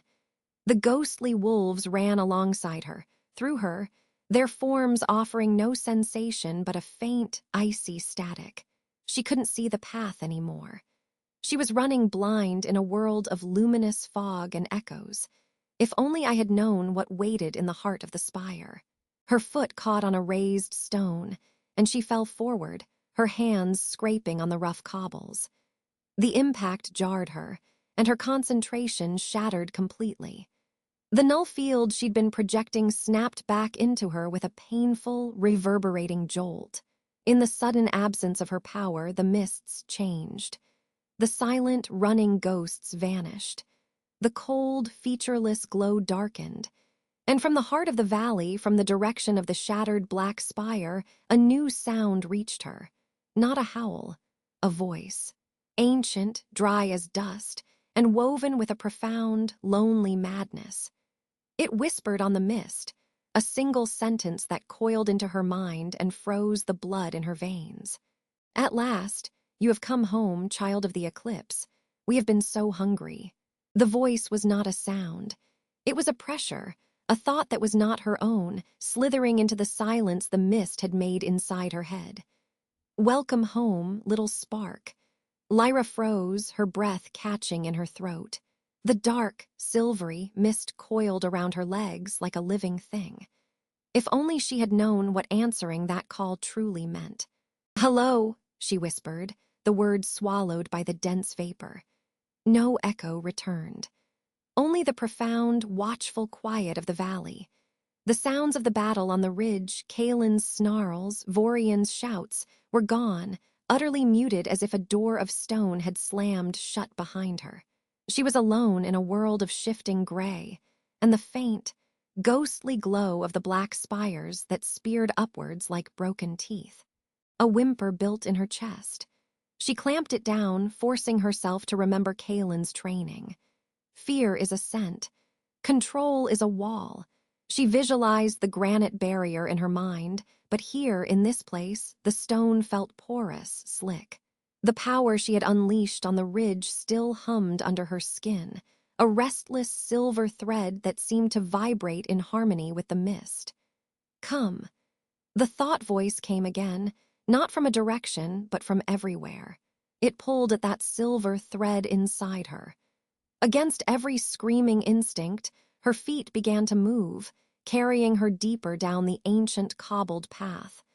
The mist parted before her, as if leading the way. What happened next changed everything.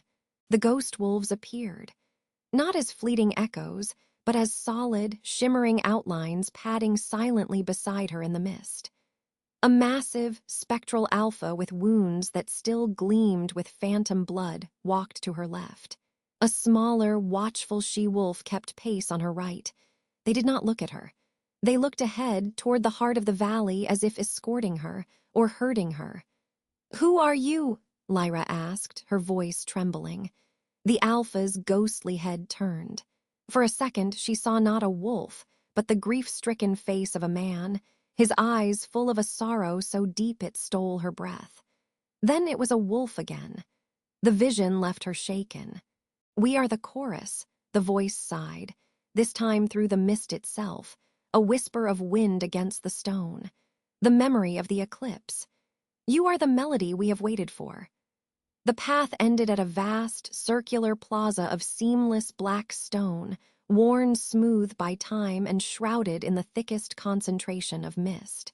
In the center stood the base of the largest spire, the eclipse spire itself. It was not completely shattered. Its lower third remained, a monstrous cylinder of obsidian, and before it gaped a triangular entrance, dark and inviting and terrifying. The ghost wolves stopped at the edge of the plaza, sitting on their haunches, waiting. The message was clear. She went forward alone. Every cell in Lyra's body rebelled. This was a mouth. This was a throat. She was being asked to walk into the belly of the beast. She thought of Kaelen fighting for his life on the ridge.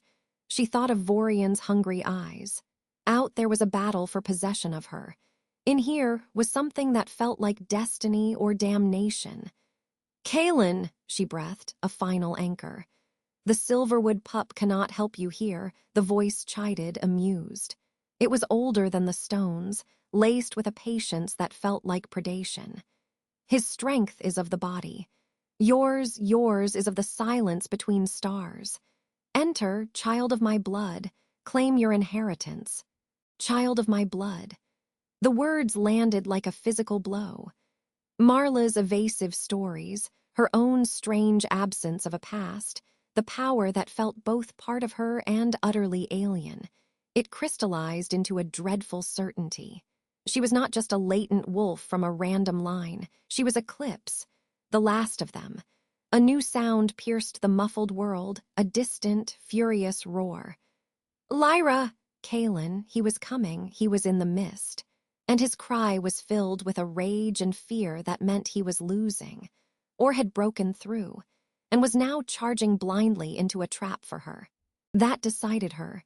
If this place held power, perhaps it also held a weapon, or a shield. She could not let him face Vorian and this ancient hunger defenseless. She stepped onto the black plaza. The moment her foot touched the stone, the silvery mist on her skin ignited. Light, pure and cold, radiated from her in a pulse. The ghost wolves threw back their heads in a silent howl. The inside of the spire was not dark. It was full of a soft, internal luminescence, the black walls etched with millions of intricate, swirling runes that glowed with the same silver as her power. The air was cold and still, heavy with the scent of ozone and age. In the center of the vast, round chamber lay a pool of not water, but what looked like liquid moonlight, rippling gently though there was no wind. And on a simple dais, beside it stood a figure. Lyra gasped, stumbling back. It was a woman tall and regal, her hair a cloud of silver, her eyes closed. She was dressed in robes of a forgotten style, but she was not alive. She was not a ghost. She was preserved, held in perfect, eternal stasis by the same power that hummed in the air. A monument, a guardian. "My daughter," the voice said, and now it came from the still woman's form. The last true heir before the long sleep. She held the spire as it fell. She held the silence, and now you must wake her. Wake her, how, why? Lyra's questions tumbled out. The blood of Eclipse must reignite the heart of the spire. Your power is a seed, but it is wild, untrained. She is the vessel of all our knowledge, our strength. Your touch, your willing union with the spire's heart will transfer her legacy to you. You will understand what you are. You will command the silence that devours all sound, all will, all war. The voice grew fervent, seductive. You could stop Vorian with a thought. You could make the Blood Moon Pack kneel. You could ensure your Alpha King never has to fight again. Peace, through ultimate strength. Is that not what you want? It was a poisonously beautiful promise. To never be a victim. To protect Kaelen, truly protect him, instead of being the cause of his peril. Her eyes were drawn to the pool of liquid light, the spire's heart. It called to the silver thread within her, a siren song of completion. Another roar echoed from outside, closer now, followed by the clash of fangs and a pained yelp. The battle had reached the valley floor. "Kaelen," she cried out, turning toward the entrance. "He will die," the voice stated, flat and cold. "The bloodmonger is strong, and his hate is a weapon. The Silverwood Alpha fights for you, and that is a fatal distraction. Only you can save him. Now." Panic and desperation tore at her. There was no time, no other path. The voice offered the only solution. With a sob of resignation, Lyra turned her back on the entrance and walked toward the pool. She knelt at its edge. The liquid light reflected her face, pale, terrified, but with eyes now blazing with determined silver fire. "What do I do?" she whispered. "Touch the heart. Offer your power. Call her name." "I don't know her name." "You do. In your blood, you do." Lyra hesitated, her hand hovering over the luminous pool. It felt warm, not cold. It felt like coming home. She thought of the silent, statued woman. A name rose from the depths of her, not from memory, but from instinct as innate as breathing. "Eliana," Lyra breathed. The pool blazed. The runes on the walls flared like ignited fuses. A torrent of power, vast and ancient and dizzying, surged up from the liquid light and into her outstretched hand. It was not a transfer. It was an invasion. Lyra screamed. It was not pain, but an overwhelming flood of presence. Thousands of minds, thousands of memories, thousands of lifetimes of power and pride, and a devastating, profound loneliness crashed into her. She saw the Eclipse pack in its zenith, commanding respect and fear. She saw the other packs, united in jealousy and terror, turning on them. She saw the siege, the fall, the last stand here in the spire. She felt Eliana's choice. To sink the spire into silence, to preserve its heart and her own knowledge in a timeless slumber, rather than let it be defiled. And she felt the voice, not Eliana's, something older, something that had lived in the heart of the spire long before the Eclipse pack found it. Something that had whispered to Eliana too, the true guardian, the hungry one. Yes, it crooned in her mind, now a roaring tide. Feed the heart, wake the vessel, become the nexus. The silver light was consuming her, traveling up her arm, branching through her veins. Across the chamber, the eyelids of the preserved woman, Eliana, began to flutter. Outside, Kaelen's voice cut through the psychic storm, raw and close. "Lyra, where are you?" She tried to pull her hand back, terror finally overriding her desperation. She couldn't move. The liquid light held her fast, a viscous, glowing chain. The power wasn't just flowing into her. It was siphoning from her, pulling her own essence out to mix with the ancient sea. "Stop!" she shrieked. "Let me go!"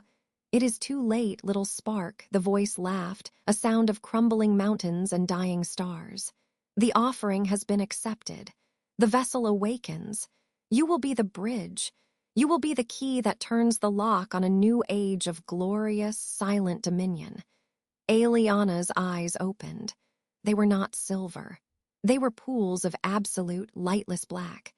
A smile touched her preserved lips, wrong and alien. The connection between Lyra and the pool didn't break. It intensified.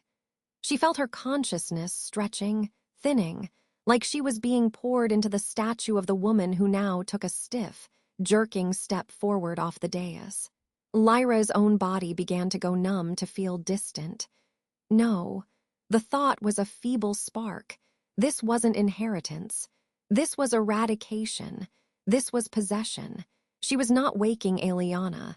She was replacing her. Her life force used to reanimate a hollow shell, now piloted by the ancient, hungry thing in the spire's heart. With a final, monumental effort of will, Lyra did the only thing she could think of. She didn't try to pull her power back. She pushed it. She shoved every ounce of the wild, untamed Eclipse energy she had just begun to understand into the connection, not as a gentle offering, but as a violent, discordant blast. The reaction was instantaneous and catastrophic. The pool of light erupted like a geyser. The black walls of the spire groaned. Eliana's advancing form staggered, the absolute black of her eyes flickering with a shock of Lyra's silver. The ancient voice shrieked in her mind, a sound of fury and surprise. The force of the backlash broke the connection. Lyra was thrown backwards, skidding across the smooth stone floor, her hand searing with pain. She was free, but utterly drained, her body trembling with weakness. Eliana, or what wore her face, regained its balance. Its head tilted. The black eyes fixed on Lyra, now with a chilling, intelligent interest. "A fighter," it said, its voice the dry rustle of dead leaves, yet underpinned by that same ancient power. "Stronger than the last. Good, the bridge will be more stable." It took another step toward her. Lyra scrambled backwards, toward the triangular entrance. The ghost wolves outside were howling now, a soundless cacophony that made the mist churn. She burst out of the spire and into the plaza just as two massive wolves, one midnight black and one storm gray, crashed into the open space from the mist, locked in a death struggle. Kaelen and Vorian. They were both bloodied, fur-matted with gore. Vorian had a deep gash across his shoulder. Kaelen limped heavily on his front leg. They broke apart, panting, their fangs bared, and for a split second, both alphas saw her. Kaelen's wolf eyes widened with relief, then sharpened with alarm at her terrified state. Vorian's gleamed with triumphant avarice. And then they all saw the figure that emerged from the spire behind her. Eliana walked into the misty light of the plaza, a serene, impossible vision of ancient power. She looked at the two battling alphas, then at the cowering Lyra. She raised a hand. The mist obeyed. It solidified into silvery, binding cords that shot out, not toward Lyra, but toward Kaelen and Vorian. They wrapped around their wolf forms with terrifying strength, yanking them off their feet, binding their muzzles, and holding them suspended in the air, helpless. "You will not damage the inheritance," Eliana said, her dead-leaf voice calm. She turned her black eyes to Lyra, who was frozen on her knees. "The bridge must be forged. The key must be turned. And you, little spark, need motivation." Her gaze shifted to the suspended, struggling wolves. She pointed a finger at Vorian. A pulse of pure silence emanated from her. No light, no sound. Vorian's furious struggles ceased. His eyes, locked on Lyra, glazed over. The fierce, hateful intelligence in them simply winked out. His body went limp in the bonds of mist, alive but empty. A puppet with its strings cut. "A demonstration," Eliana said. She then pointed the same finger at Kaelen, whose eyes were blazing with defiant fury over his gag of mist. "Now, you will come willingly, child, or the Silverwood Alpha will not be silenced. He will be unmade." She smiled, a hollow, ghastly expression. "Choose." The silence that followed Vorian's collapse was more terrible than any scream. His body, emptied of its fierce consciousness, slumped in the grip of the silver mist. The spire's voice was a poison in Lyra's mind. "Your turn, little heir." Kaelen strained against the bands of light, his eyes locked on Lyra, wide with a denial that tore at her soul. "Don't," he growled, the word ripped from him. "Lyra, run!" But running was the one thing she could not do, not with him here. The mists around his limbs tightened, and a low, pained groan escaped his lips. The entity was applying pressure, a slow, relentless crushing that promised to break bone. "Stop!" Lyra cried, taking a step forward, her hands raised. The silvery light within her flickered in panicked response to her terror. "Compliance is your only currency," the voice purred. "Approach the heart. Complete the bridge. His mind remains his own. Refuse, and I will hollow him out and use his strong shell to hunt down every last soul you have ever smiled at. Starting with that old healer's grave." The cruelty of it stole her breath. Marla's memory, used as a weapon. She felt her resolve, that fragile wall she and Kaelen had built, begin to crack under the weight of the choice. On the dais, the vessel, Eliana, took a jerky step forward. The movement was all wrong, like a puppet learning its strings. The beautiful, preserved face was slack, but the eyes held the same ancient, hungry intelligence as the voice. It raised a hand, and the liquid light in the pool behind it swirled violently. "What do you want?" Lyra shouted, desperation sharpening her voice. "You have a body, you're awake. What more do you need from me?" "This flesh is a cage," the voice hissed, now emanating from Eliana's mouth as well as the air, a horrific stereo. The lips moved out of sync with the words. A decade of life, perhaps too, fueled by the dregs of power here. You are a fountain, the true blood. Your life, willingly given at the heart, will fuse my consciousness to this form permanently. It will make me whole. It will make us a goddess. Eliana's head tilted. "And he will live, your fierce alpha." My first act of mercy. It was a lie. Lyra knew it in her bones, in the cold dread coiling in her stomach. This thing would never let Kaelen live. He was a threat, a will too strong to leave intact. But the immediate alternative was watching his mind be erased before her eyes. Kaelen saw the calculation in her gaze, the wavering. "No bargain with a serpent, Lyra," he choked out, the mist constricting his throat. "It speaks only to deceive. If you do this, we both die. Worse than die." He fears irrelevance, the entity cooed. He fears your ascendance beyond his grasp. Come, child, save him. Prove your love is stronger than his fear.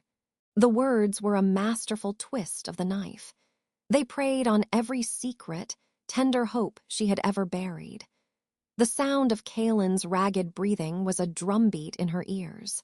The sight of Vorian's vacant, drooling face was a preview of a horror she could not endure.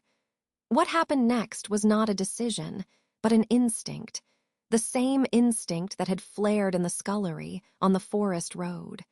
Not attack, not submission. Distraction. She let her shoulders slump, a picture of defeated acceptance. The silver light around her dimmed. "You swear," she whispered, her voice small, broken. "You swear he lives unharmed?" "By the old stones, I swear it," the voice echoed, thick with triumph. Lyra took one slow, dragging step toward the pool of liquid light. Then another. She kept her eyes downcast, but her entire being was focused on the connection she had felt the moment she entered this valley. The hum of the stones, the whisper of the ghost wolves. She wasn't just a key, she was a conduit. As she took her third step, she didn't reach for the heart's power. She pushed. She shoved a jolt of that pure, silencing eclipse energy not at the entity, not at Eliana, but into the floor of the spire itself. The reaction was instantaneous and chaotic. The glowing runes etched into the black stone flared blindingly white, then shattered like glass with a deafening crack, crack, crack. The pool of light heaved, splashing glowing droplets that hissed where they landed. Eliana's body jerked violently, a snarl of rage erupting from its throat that was both feminine and deeply, cosmically wrong. Most critically, the bands of mist holding Kaelen flickered and loosened for one crucial second. A second was all he needed. With a roar that was pure alpha fury, Kaelen exploded free. He didn't charge Lyra. He didn't charge the vessel. He moved with the brutal efficiency of a warrior who understood the true battlefield. He lunged for the edge of the heart pool, toward the ancient, crumbling stone mechanism at its rim. A forgotten control panel of levers and slots now glowing with Lyra's disruptive energy. The entity shrieked. The Eliana vessel launched itself at Kaelen, moving with uncanny speed. But Lyra was already moving too. "The wall, Lyra, now!" Kaelen bellowed, grappling with a stone lever that refused to budge. She understood. He needed time.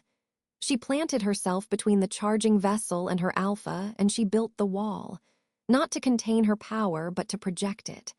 She envisioned it not inside her, but outside, a shimmering, silent barrier of pure eclipse force.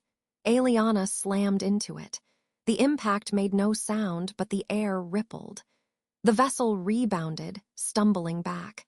Its stolen face contorted in fury. "You dare use my own gift against me." "It's not yours," Lyra screamed back, holding the barrier, feeling the entities while hammering against it like a storm. It was consuming her, draining her faster than anything ever had. She wouldn't be able to hold it for more than moments. Behind her, with a grating scream of stone on stone, Kaelen forced the lever down. A deep, subterranean groan shook the spire. From slots around the pool, black, obsidian spikes erupted, shooting up to form a jagged cage around the heart of liquid light. A forgotten failsafe, triggered. The connection between the pool and the Eliana vessel severed with a psychic snap that made Lyra's knees buckle. The vessel staggered, and for a fleeting instant, the ancient light in its eyes guttered, revealing a flash of empty, bewildered blue. Just a girl, long dead and terribly used. Then the predatory consciousness reasserted itself, but the rage was now tinged with something new, panic. Its eternal battery had been cut off. "The passage!" Kaelen was at her side, grabbing her arm. His touch was an electric anchor in the nightmare. He pulled her away from the dais, toward a low, dark archway behind a fallen pillar she hadn't seen. "It leads down out of the valley." They fled, leaving the central chamber. The entity's roar of betrayal followed them, shaking dust from the ceiling. "You think you can flee your birthright? I am in the stone, I am in the air, you are mine." The passage was a tight, descending spiral of stairs carved into the mountain itself. The only light came from Lyra's fading glow and Kaelen's amber eyes reflecting in the dark. The sounds of pursuit were not footsteps, but a creeping, whispering mist that condensed on the walls behind them, forming grasping, nebulous hands. "Faster!" Kaelen urged, his voice tight. "I can't, I'm so tired," Lyra gasped, the cost of her power use a lead weight in her veins. "You must." His grip on her hand was iron. "If we reach the lower caves, we can lose it. It's tied to the spire's heart. Its range must have limits." If only she could believe that. The voice felt everywhere. They burst out of the stairwell into a vast, natural cavern, glittering with wet mineral seams. A subterranean river roared through its center. Several dark tunnel mouths promised possible exits. And there, standing between them and the largest tunnel, was Vorian. But it was not Vorian. He stood upright, his body whole, but his eyes were the same chilling, ancient silver as the entities. His face was a mask of vacant malevolence. The spire had not erased his mind after all.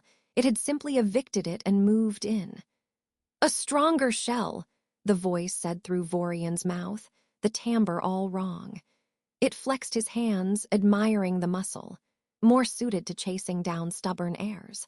Kaelen shoved Lyra behind him, shifting partially. Claws sprang from his fingers, his canines lengthening. "You will not have her." "I already do," the entity Vorian smiled.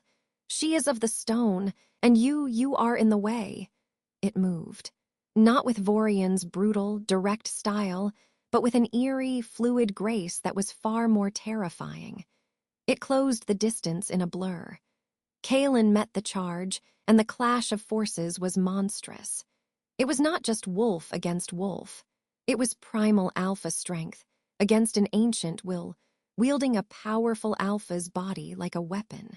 Lyra watched, helpless, as Kaelen was driven back, block by block, toward the roaring river. The entity was too fast, its knowledge of pressure points and leverage too profound. It landed a blow to Kaelen's side that cracked audibly, and another that sent him sprawling to the edge of the slick, black rock beside the water. The entity Vorian stood over him, raising a clawed hand for a final, crushing strike. A king for a goddess, a fair trade. Lyra's exhaustion vanished, burned away by a final, desperate surge of terror and fury. She didn't try to form a wall. She didn't try to control it. She focused every shred of her being, every memory of Kaelen's steady gaze, his patient teaching, his vow in the high tower, and she reached for the core of the power she feared, and she pulled. A wave of absolute, silencing power erupted from her, visible as an expanding ring of silver light. It washed over the entity Vorian, and it stuck. The ancient consciousness, so firmly entrenched in its new shell, was suddenly muzzled. Vorian's body froze, the silver light flickering and dying in his eyes, replaced by a sudden, overwhelming confusion. He blinked, looking down at his own claws, then at Kaelen on the ground, then at Lyra, her hand outstretched, silver light dripping from her fingertips like tears. For one heartbeat, it was just Vorian, raw, bewildered, and horrifically aware. His gaze found Lyra. True recognition dawned, mixed with a dawning horror at what had been done to him, through him. His lips parted. Then the ancient will, furious at its temporary expulsion, reasserted itself from within. The silver flooded back into his eyes, but in that split second of vulnerability, Kaelen struck. With a pained roar, he surged up from the ground and drove his full weight into Vorian, not to attack, but to carry them both over the edge of the rock shelf. Into the raging subterranean river. Kaelen! Lyra's scream was lost in the thunder of water. The two alphas, one possessed, one wounded, disappeared into the frothing, icy blackness and were swept instantly into a downstream tunnel, vanishing from sight. The silver wave from Lyra dissipated. The cavern was suddenly, terribly quiet, save for the roar of the water that had taken everything from her. She stumbled to the edge, staring into the void, her breath coming in ragged sobs. He was gone. He had sacrificed himself, taking the entity with him to save her. A cold, familiar whisper brushed the edges of her mind, fainter now, strained by distance and the rushing water. You see, you are alone. The stone is patient. I will find you, but beneath the whisper, under the roar of the river, another sound reached her ears. A sound that froze the blood in her veins. From the dark tunnel mouth behind her, the one the entity had been guarding, came the distinct guttural sound of a wolf sniffing. Then another, and another. And then, padding into the dim light of the cavern, eyes glowing with hostile yellow, came the first of the Blood Moon hunters. They had found another way in. Their alpha was gone, swept away. But their orders, it seemed, remained. The lead wolf saw her, alone and glowing faintly with spent power. It lifted its head and let out a long, low howl that echoed through the caverns. The hunt was still on, and Lyra was now truly, utterly alone. The whisper of the entity still echoed in her skull. I will find you. And now, the scrape of claws on stone, the low growls of wolves who had found her first. Lyra pressed her back against the cold cavern wall, the last of her power a guttering ember in her chest. 3 Blood Moon hunters emerged from the tunnel, eyes glowing crimson in the dark. They fanned out, cutting off any retreat. The Alpha said she'd be spent, one rumbled, his voice thick with anticipation. A prize for the taking. Lyra's breath hitched. Kaelen, the image of him, bloody and determined, tackling the possessed Vorian into the black water, it wasn't a memory. It was a wound, and these wolves were salt in it. Vorian is gone, she said, her voice surprisingly steady. It was the voice Kaelen had taught her to use, the one that didn't tremble. Something else wears his skin, you serve a ghost. The lead hunter, a brute with a scar across his muzzle, snorted. We serve the strongest. He told us to find you if he didn't return, and here you are. What happened next changed everything. It wasn't a surge of power. It was the absence of it. the utter, hollow emptiness where her eclipse energy had been. She was just Lyra, the scullery maid. The orphan, alone, the scarred hunter lunged. Lyra didn't think. She moved. Years of darting through crowded kitchens, of avoiding grabbing hands and swift kicks, translated into a desperate, stumbling dodge. She felt the wind of his passing, heard the clack of his jaws snapping shut on empty air. She scrambled sideways, her boots slipping on the wet rock. "Quick little thing," another hunter chuckled, circling. "Break her legs, then she'll stay put." Terror was a cold flood, but beneath it, a sharper, more agonizing feeling, failure. Kaelen had given everything. For this, for her to be dragged back to a pack that worshipped a monster. No, the thought was a spark, not of power but of will. She would not be taken, not like this. As the second hunter charged, Lyra didn't try to dodge. She dropped, sliding on the slick stone under his leap, and scrambled toward the roaring mouth of the underground river. The water was chaos, a torrent of white foam and dark, sucking currents. It had taken Kaelen. It was her only path. "The river, stop her!" the scarred hunter bellowed. The third wolf, younger and faster, cut her off, blocking the water's edge. He grinned, saliva dripping. "Nowhere to run, little light." Lyra skidded to a halt, chest heaving. The river roared to her left. The hunters closed in from the right and front. The wall was at her back, cornered again. If only I had known the river's secret, she thought wildly. If only I had any power left. The young hunter pounced. A shadow, larger and more solid than the cavern's gloom, detached itself from a fissure in the rock above and dropped between them. It landed with a wet, heavy thud on the young hunter, driving him to the ground with a sickening crunch of bone. A snarl, deep and ragged, filled the cavern, drowning even the river's roar for a moment. Lyra's heart stopped. The shadow straightened. It was Kaelen. He was a nightmare vision. Soaked through, his clothes torn to ribbons, blood, both drying and fresh, matted in his fur and skin. One arm hung at a wrong angle, but he was on his feet. His eyes, burning gold, were fixed on the remaining Blood Moon hunters. His presence was a physical force, a wave of pure, enraged alpha dominance that made the very air vibrate. The scarred hunter froze. "Impossible. The river, Kaelen rasped, his voice raw from swallowed water and fury, spits out what it cannot keep." He took a step, his gait uneven but relentless. "You are touching what is mine." The reaction was instantaneous. The two hunters, faced not with a spent girl but a risen alpha king, faltered. Their predatory confidence shattered. Kaelen didn't give them time to regroup. With a speed that belied his injuries, he moved. It wasn't the elegant combat of the sparring ring. This was butchery. Efficient, brutal, and final. He used the young hunter's body as a shield, then a weapon, throwing the limp form into the scarred leader. In the confusion, he was on them. Lyra heard the snap of a neck, the wet tear of claws, a choked-off yelp that ended in a gurgle. Then, silence, save for the river and Kaelen's ragged breathing. He stood over the bodies, his broad shoulders rising and falling. Slowly, he turned to her. The consequence of his return, of his sacrifice, was written on him in brutal detail. But he was here, alive. "Kaelen," Lyra whispered, the word a prayer and a sob. He stumbled toward her, his golden eyes dimming with pain.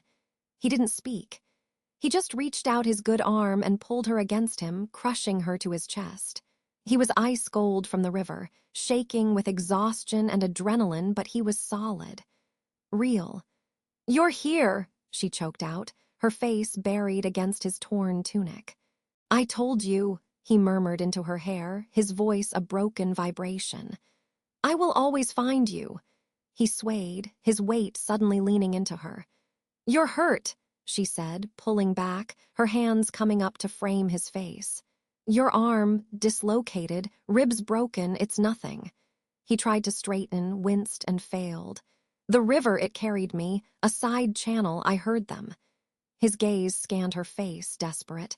You're whole. I'm fine, you saved me. Again, a ghost of his old, fierce smile touched his lips. A partnership, remember? Then his expression hardened, the alpha reasserting itself over the pain. We cannot stay. The entity Vorian, the river took him downstream. It may not have held him either. The new question was immediate and terrifying. Was the possessed Vorian still out there? We need to move, Kaelen said, trying to take a step and buckling. Lyra caught him, slipping under his good arm, taking as much of his weight as she could. He was impossibly heavy.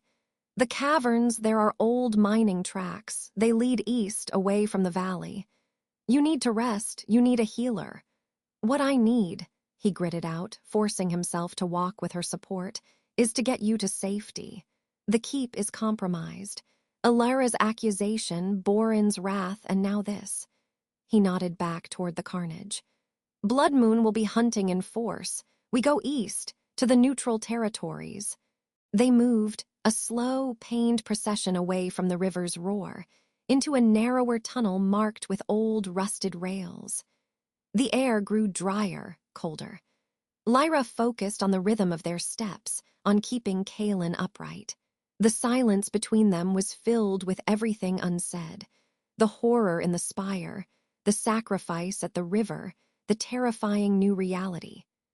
After what felt like hours, Kaelen signaled a halt beside a trickle of clean water seeping from the wall. He sank down with a stifled groan, leaning his head back against the stone. In the faint phosphorescence of some cave moss, he looked deathly pale. "Let me see your arm," Lyra said, her servant's training and Marla's old lessons surfacing through the panic. He nodded, jaw clenched. With careful hands, guided by memories of the healer setting a stable boy's shoulder, Lyra felt the joint. "This will hurt," she warned. "Do it." She pulled, rotated, and pushed. There was a sickening pop. Kaelen let out a sharp, bitten-off curse, his whole body tensing. Then, slowly, he relaxed, rolling the shoulder experimentally. "Better, thank you." He looked at her then, really looked, his gaze intense. "In the spire. What you did, disrupting the heart, that was clever and brave. It was desperate. It's the same thing," he said. A pause. "The power you used on Vorian in the cavern, it was different, not just a shield. You attacked his will. You freed him, for a moment." Lyra looked at her hands. They were still trembling. "I didn't mean to, I wanted it to stop. I wanted him to leave you alone." "That," Kaelen said softly, "is what makes it so dangerous, and so pure. Your power isn't just a weapon, Lyra.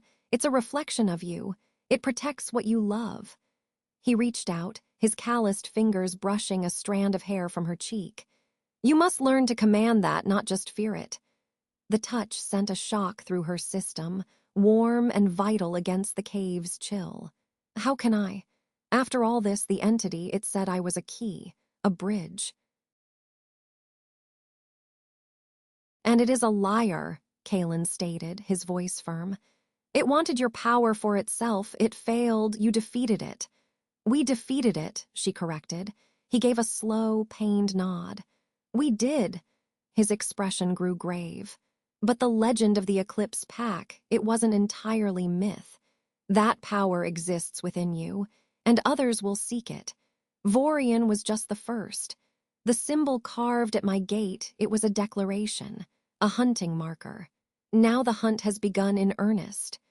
The sound of dripping water marked the passing seconds, each drop a tiny explosion in the quiet. "What do we do?" Lyra asked, her voice small. "We survive, we find allies, and we learn." He struggled to his feet, offering her his good hand. "But first, we get out of these mountains." They journeyed on, following the old rails. Lyra's mind churned, a hunting marker. She wasn't just a runaway servant or a political problem.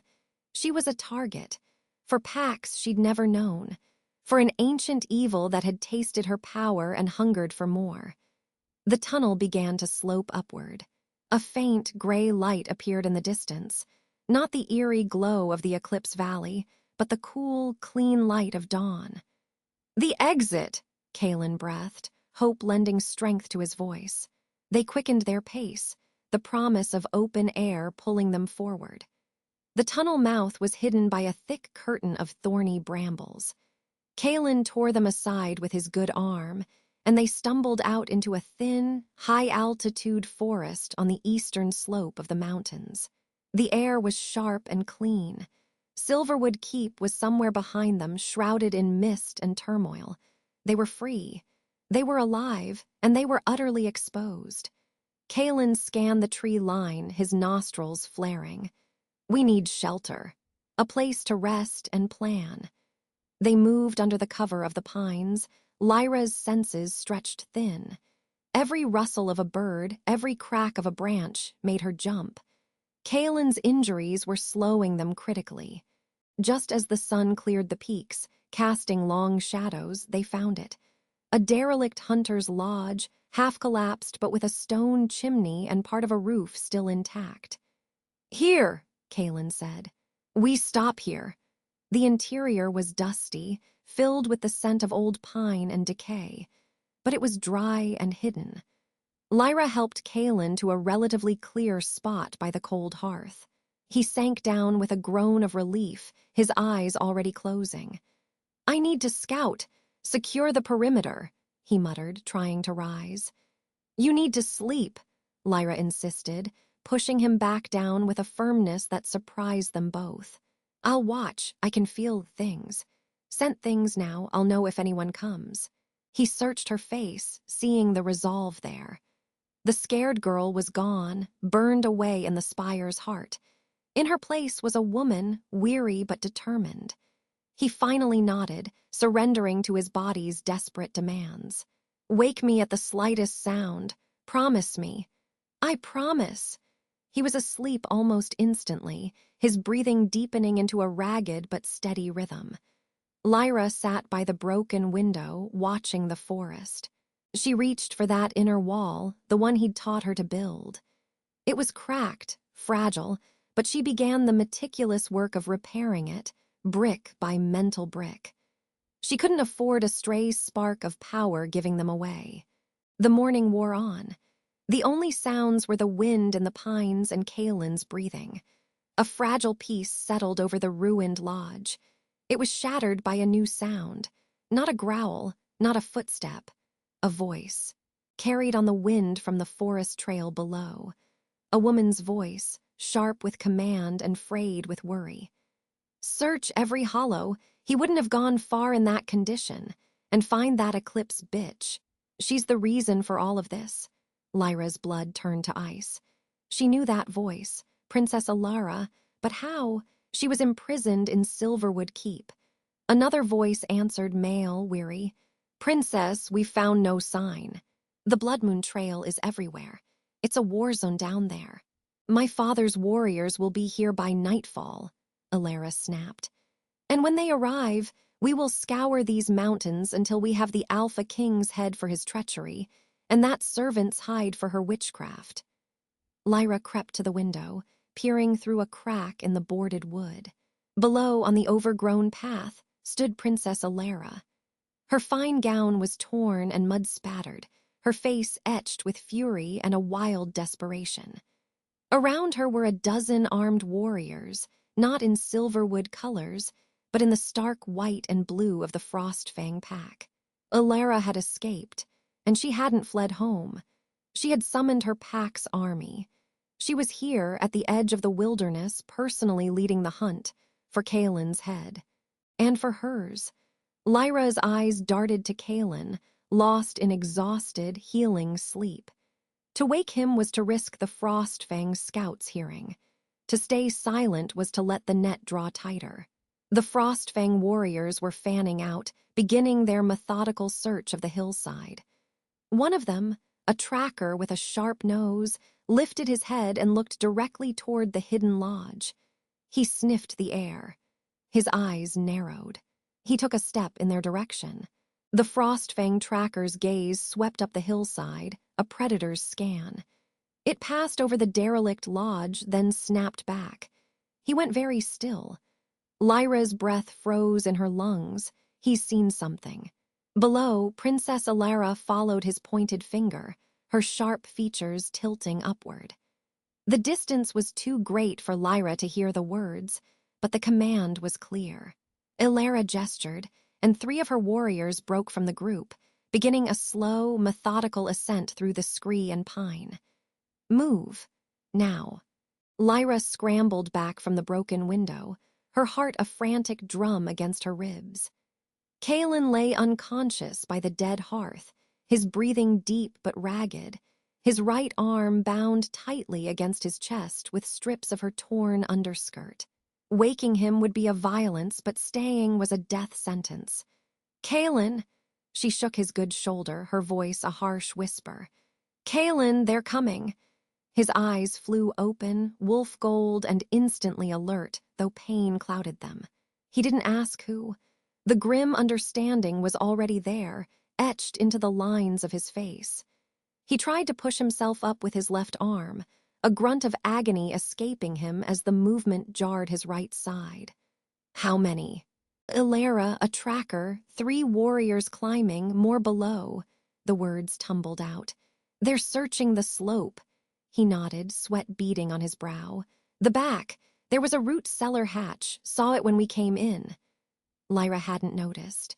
Her focus had been on him, on shelter, on stopping the bleeding from the gash on his temple. She helped him stand, his weight heavy against her. The world tilted for a moment as his weakness transferred to her own limbs. She locked her knees. You are the wall. Hold. They stumbled through the lodge's single back room, a collapsed kitchen. Beneath a sodden, rotten table, half hidden by debris, was a rusted iron ring set into floorboards. Lyra hauled it open. A stench of damp earth and decay wafted up. A crude ladder led down into blackness. Go, Kaelen gritted out. You can't climb down that, she protested, eyeing his useless arm. I can fall down it. Go, Lyra, now. The sound of boots scraping on stone outside the front of the lodge decided it. Lyra went down first, the rough wood biting into her palms. She dropped the last few feet into soft, cold mud. A second later, Kaelen followed, half sliding, half falling. He landed with a choked-off cry, his face bone-white in the sliver of light from above. Lyra jumped, grabbing the iron ring. She pulled the hatch shut just as a beam of daylight sliced across the cellar floor. It sealed with a soft, final thud, plunging them into utter darkness. The sound of their own breathing was suddenly deafening. Above, muffled through wood and earth, came the crunch of boots in the main room. Nothing but rot and bird shit, a male voice growled. Check everywhere, Elara's voice, icy and clear, filtered down. The Alpha King is wounded. The witch is with him. They cannot have gone far. Lyra pressed her back against the cold earthen wall, Kaelen a solid, trembling presence beside her. The cellar was small, maybe 6 feet square. She could feel the walls closing in, the air growing thin. Her eclipse power, that silvery chill she had learned to wall up, stirred in her gut like a living thing, reacting to the threat, to the proximity of the woman who wanted her dead. No, not here. You'll bring the whole hill down on us. She focused on the memory of Kaelen's voice in the tower. Build the wall, stone by stone. She imagined the cold not as a wave to unleash, but as bricks, mortaring them in place, sealing the thing inside her. It fought her, drawn by the fierce scent she knew she was emitting. A boot stepped directly onto the hatch above them. Dirt sifted down onto their heads. This hatch is stuck, the warrior called. Then unstick it, Elara snapped. Lyra's hand found Kaelen's in the dark. His fingers closed around hers, a fierce, anchoring pressure. He was listening, assessing. He leaned close, his lips brushing her ear, his whisper barely a breath. One way out, behind you, low tunnel. Smells of animal. She hadn't seen it, but in the pitch black, her other senses stretched. She turned her head, and yes, there it was. A faint, cold draft carrying the musky scent of fox or badger, and beneath it, the distant, clean smell of running water. The hatch above groaned as someone put their weight against it. "Going," she whispered back. She kept hold of his hand, leading him as she crouched and felt ahead with her free hand. Her fingers found the low, rounded opening, just a foot and a half high. A bolt hole. She dropped to her belly and crawled in, the cold, wet earth soaking through her clothes immediately. Kaelen followed, his movements clumsy and pained, his breathing a ragged symphony of effort behind her. The tunnel was endless. It curved, dipped, rose. Roots snagged in her hair. Stones dug into her knees and palms. The only sounds were their scraping progress, their strained breaths, and the growing, thunderous rush of water ahead. After an eternity, a gray light appeared. Not sunlight, but the reflected glow of water on stone. The tunnel opened onto a ledge overlooking a wide, fast-moving stream that cut through a narrow gorge. The water was milky with glacial runoff, deafening as it churned over rocks. Kaelen emerged beside her, collapsing onto his side on the ledge, utterly spent. The makeshift sling was filthy, and fresh blood stained the bandage on his temple. Lyra scanned the gorge. Steep, moss-slick walls. No easy path down to the water and no visible path up the other side. They were trapped on a shelf of rock. "We follow the water," Kaelen said, his voice raw. "It will throw off the scent. Have to find a place to cross. You need to rest, properly." "Rest is a luxury for the safe," he said, pushing himself up again. The look he gave her was not that of a king, but of a cornered wolf. Elara is not just a spiteful princess on a hunt. If she is free and leading warriors, it means she has convinced her father. This is now a war party. They will not stop. The truth of it was a physical blow. The gathering, the politics, the careful alliances, all of it was ash. This was survival. Where do we go? Away from Silverwood, away from all pack territories, into the unmapped ranges. He looked at the raging water. If we can lose them for a few days, I can heal. Then we find a way forward. The word held a universe of uncertainty. Forward to what? A life as fugitives. A return to a kingdom that might be at war with Frostfang. Lyra pushed the questions down, one problem at a time. The first problem was the water. They inched along the ledge until it tapered out. The only way was into the stream itself. The water was paralyzingly cold, stealing Lyra's breath as she lowered herself in. The current grabbed at her legs, threatening to sweep her feet from under her. Kaelen entered with a sharp hiss, his jaw clenched tight. He used his good arm to brace against the rock face. "Stay to the side," he shouted over the roar. "Use the rocks. Don't let it take you to the center." They became creatures of slow, agonizing effort. Every step was a battle against the freezing, muscular pull of the water. Lyra's teeth chattered uncontrollably. Her fingers, gripping whatever purchase she could find, went numb. She glanced back constantly, terrified to see Kaelen gone, but he was always there, a grim monument of determination a few feet behind. The gorge walls began to lower. After an hour of brutal progress, they stumbled out of the main channel into a quieter tributary, then up onto a bank of smooth, water-worn stones. They lay there, gasping, shivering violently in the dappled sunlight that finally reached the gorge floor. Lyra forced herself to sit up. Kaelen wasn't moving. Panic, sharp and clean, lanced through her. She crawled to him. "Kaelen," his eyes were closed, his skin pale and clammy. Shock, exhaustion, blood loss. The dislocated arm was the least of it. She shook him again, harder. "Kaelen, you do not get to sleep." His eyelids fluttered.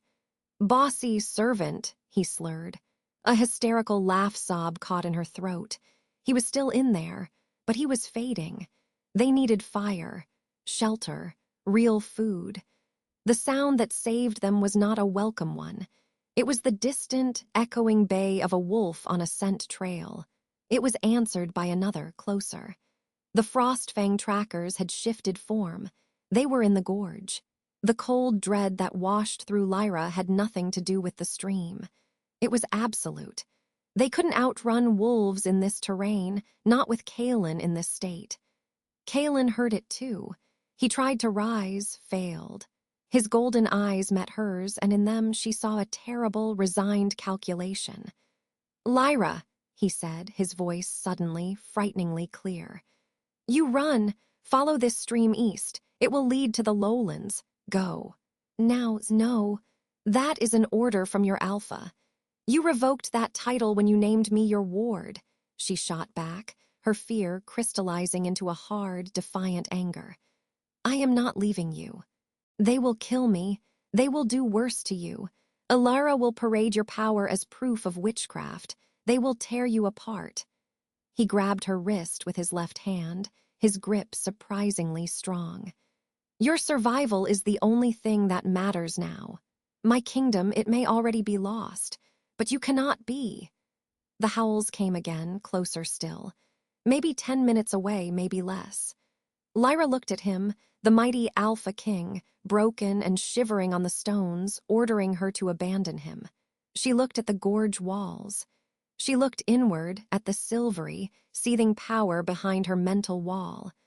What happened next was not a decision. It was an instinct older than thought. "You're wrong," she said quietly. "My survival isn't what matters."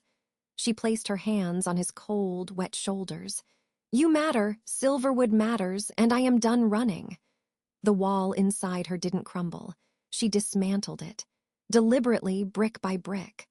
The cold erupted from her core, but this time she didn't try to aim it, to shape it. She simply let it flow, a radiant, silent wave of nullifying silver light that poured out of her skin, not in a destructive blast, but in a shimmering, expanding dome. It washed over Kaelen, over the stones, the stream, the moss, the very air. The effect was instantaneous. The howls in the distance cut off mid-cry, replaced by confused, panicked yelps. The forest sounds for 100 yards in every direction fell into a profound, unnatural silence. No bird, no insect, no rustle of life.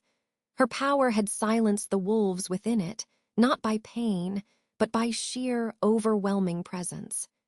Kaelen stared at her, his exhaustion forgotten in his shock, the silvery light reflected in his wide eyes. "Lyra, what are you doing?" "Calling them," she said, her voice echoing strangely in the hushed world she had created. She felt the power humming through her, a vast, deep well she had only ever sipped from. It was terrifying. It was exhilarating. It felt for the first time like hers. "They're hunting for a witch's scent. I'll give them a beacon they can't ignore."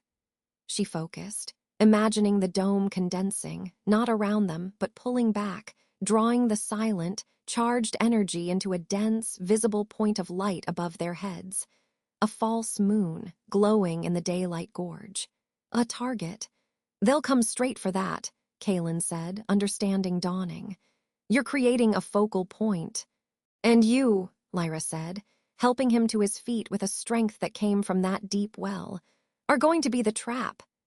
She led him, stumbling, into a deep recess in the gorge wall, a shallow cave curtained by hanging moss. She settled him in the shadows, his back against stone. "Conserve your strength. When they come for the light, they'll be focused on it. They'll be confused by the silence. You take the one on the left." He gave a weak, fierce grin. "And you. I'll handle the one on the right." She said it with a confidence she didn't fully feel, but the power thrumming in her veins made it plausible. She returned to the stream bank, beneath the glowing orb of condensed eclipse light. She knelt on the stones, looking small and vulnerable. The perfect bait. She didn't have to wait long. 2 massive gray wolves, Frostfang warriors in their prime, burst from the tree line downstream. They moved with predatory grace, but their eyes were bewildered, their ears flat. The unnatural silence of the dome disoriented them. They saw her. They saw the glowing silver orb above her. With snarls that sounded muffled in the dead air, they charged. Lyra waited, her heart a calm, slow drum in the eerie quiet. She counted their strides. At the last possible second, as the wolf on the right leaped, jaws gaping for her throat, she didn't release her power outward. She pulled it in. The glowing orb above her winked out. The silencing dome vanished. Sound rushed back in a roaring wave. The stream, the wind, the snarls of the wolves now loud and immediate. And the wolf in midair, suddenly bereft of the mystical energy it had been fixated on, faltered. Its leap fell short. Lyra was already moving. She didn't have a weapon. She had her hands. As the wolf landed, scrambling on the wet stones, she lunged, not away, but toward it. She placed a single hand on its bristling shoulder. She didn't push the cold out. She let it leak. A tiny, focused thread of that nullifying silver power shot from her palm into the beast. It wasn't enough to kill or even to badly hurt. It was a shock, a neural interrupt. The wolf convulsed, a full-body spasm, and collapsed onto its side, whining in disoriented agony, its limbs temporarily refusing to obey. From the mossy recess, there was a blur of motion. Kaelen, moving with the last of his reserves, launched himself onto the other wolf. It was a brutal, graceless struggle. He used his weight and his good arm, locking his forearm under the beast's jaw, straining with a final, desperate heave. A sickening crack echoed off the stones. The wolf went limp. Silence returned, but now it was the natural, grim silence of aftermath. Lyra stood over the convulsing wolf at her feet. It was shifting now, the fur receding, the form shrinking and reshaping into that of a naked, shivering Frostfang warrior, his eyes rolling back in his head. Alive, but neutralized. Kaelen shoved the dead wolf off of him, breathing in ragged, painful gasps. He looked from the dead warrior to the unconscious one, then to Lyra. His expression was unreadable. A slow, mocking clap echoed from further down the bank. Princess Elara stepped out from behind a large boulder, a sleek, silver-hilted dagger in her hand. She was not in wolf form. She was smiling, her eyes bright with triumph and malice. Behind her, the third warrior and the tracker emerged, both in human form, bows drawn. Arrows nocked and aimed directly at Kaelen's heart. "A valiant little display," Elara purred, her gaze fixed on Lyra. "So the witch can indeed control her heresy. How fascinating." She took a step closer. "And how utterly predictable. I knew your pathetic protective instinct would force you to make a stand. You led us right to you, little mouse. You lit the beacon yourself." Lyra's blood turned to ice. The dome, the light, it hadn't been a trap she'd set. It had been the trap she'd sprung. Elara's smile widened, venomous and sweet. "Now, drop to your knees, both of you, or my archer paints the stones with your alpha's brains." She tilted her head, her voice dropping to a conspiratorial whisper that carried perfectly in the gorge. "And just think, Lyra, the fun is only beginning, because my father's war party isn't far behind, and he is so eager to meet the creature who corrupted his future son-in-law." The archer's bowstring creaked. Kaelen, his body broken, his options gone, slowly began to lower himself to his knees, his golden eyes burning into Lyra's with a silent, desperate command. "Do not fight. Not now."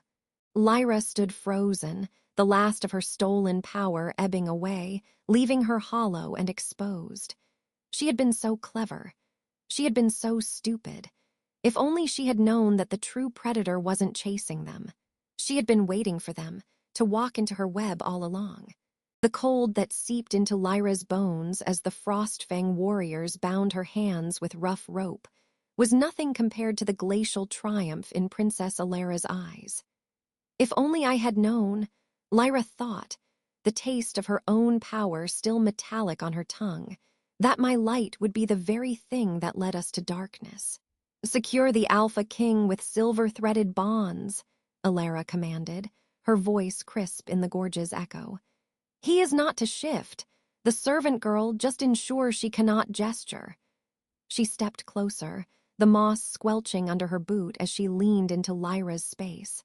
No more clever little domes of silence, which Kaelen, on his knees beside her, growled. It was a sound of pure fury, weakened by pain but no less lethal. A warrior pressed a silver-dusted blade to his throat, and the growl cut off into a pained hiss. Lyra felt the reaction in her own blood, a surge of that silvery power, frantic against the cage of her ribs. She forced it down, behind the wall Kaelen had taught her to build. Not now, not and get him killed. You've made a fatal error, Elara, Kaelen ground out, his head held high despite the blade. Declaring war on the Alpha King, your father will disavow you. Elara's laugh was a short, sharp crack. My father, Alpha Boren, is currently riding for Silverwood Keep with 500 warriors. He received my message about your treachery, the murder of his envoy, the kidnapping of his daughter days ago. Finding you here, with this creature, is merely the proof he needs to raise your keep to the ground and claim your territories. She smiled. You are not a king here, Kaelen. You are a prisoner of war. And she said, flicking a dismissive glance at Lyra, is evidence. The sound of more wolves moving through the forest above the gorge reached them, the crunch of pine needles, the snap of branches, a larger force. Elara's promised war party. Thump, thump, thump, the rhythmic footsteps pounded in time with Lyra's terror. Move them, Elara said. To the clearing upstream, we'll await my father there. They were hauled to their feet. The journey was a brutal, silent procession. The Frostfang warriors were efficient, offering no cruelty beyond necessary force, but their disdain was a palpable chill. Lyra stumbled on the slick rocks of the stream, and no one caught her.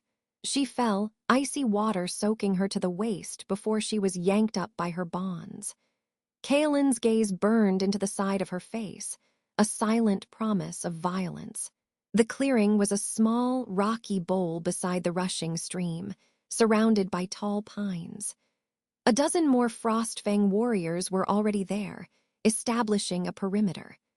In the center, a large, flat stone looked like a natural altar. Lyra's heart clenched. They were forced to sit, back to back, against the broad trunk of a fallen cedar.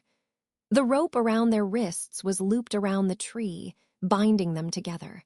The closeness of him, the solid warmth of his back against hers, was the only comfort in the world, and it was a terrible one.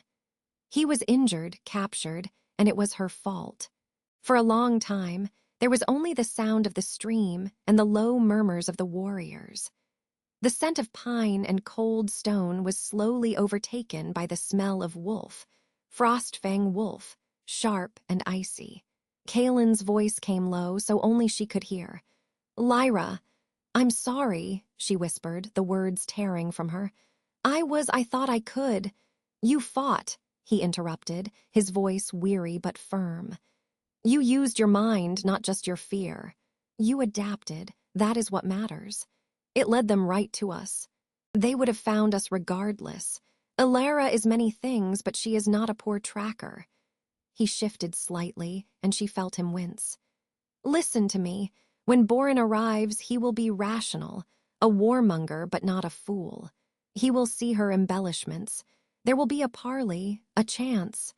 What chance? She breathed. A chance for you to run, he said, so quietly the words were almost lost in the rustle of the trees. No, I won't. You will, he said, and the alpha command was back in his tone, frayed but undeniable. If an opportunity presents itself, you take it. You go to ground, you survive, that is your only task. What happened next changed everything. Not with a bang, but with a vibration. It started in the earth. A faint tremor, like distant thunder, felt through the ground. The Frostfang warriors felt it too, heads lifting, postures shifting to alertness. But it wasn't thunder.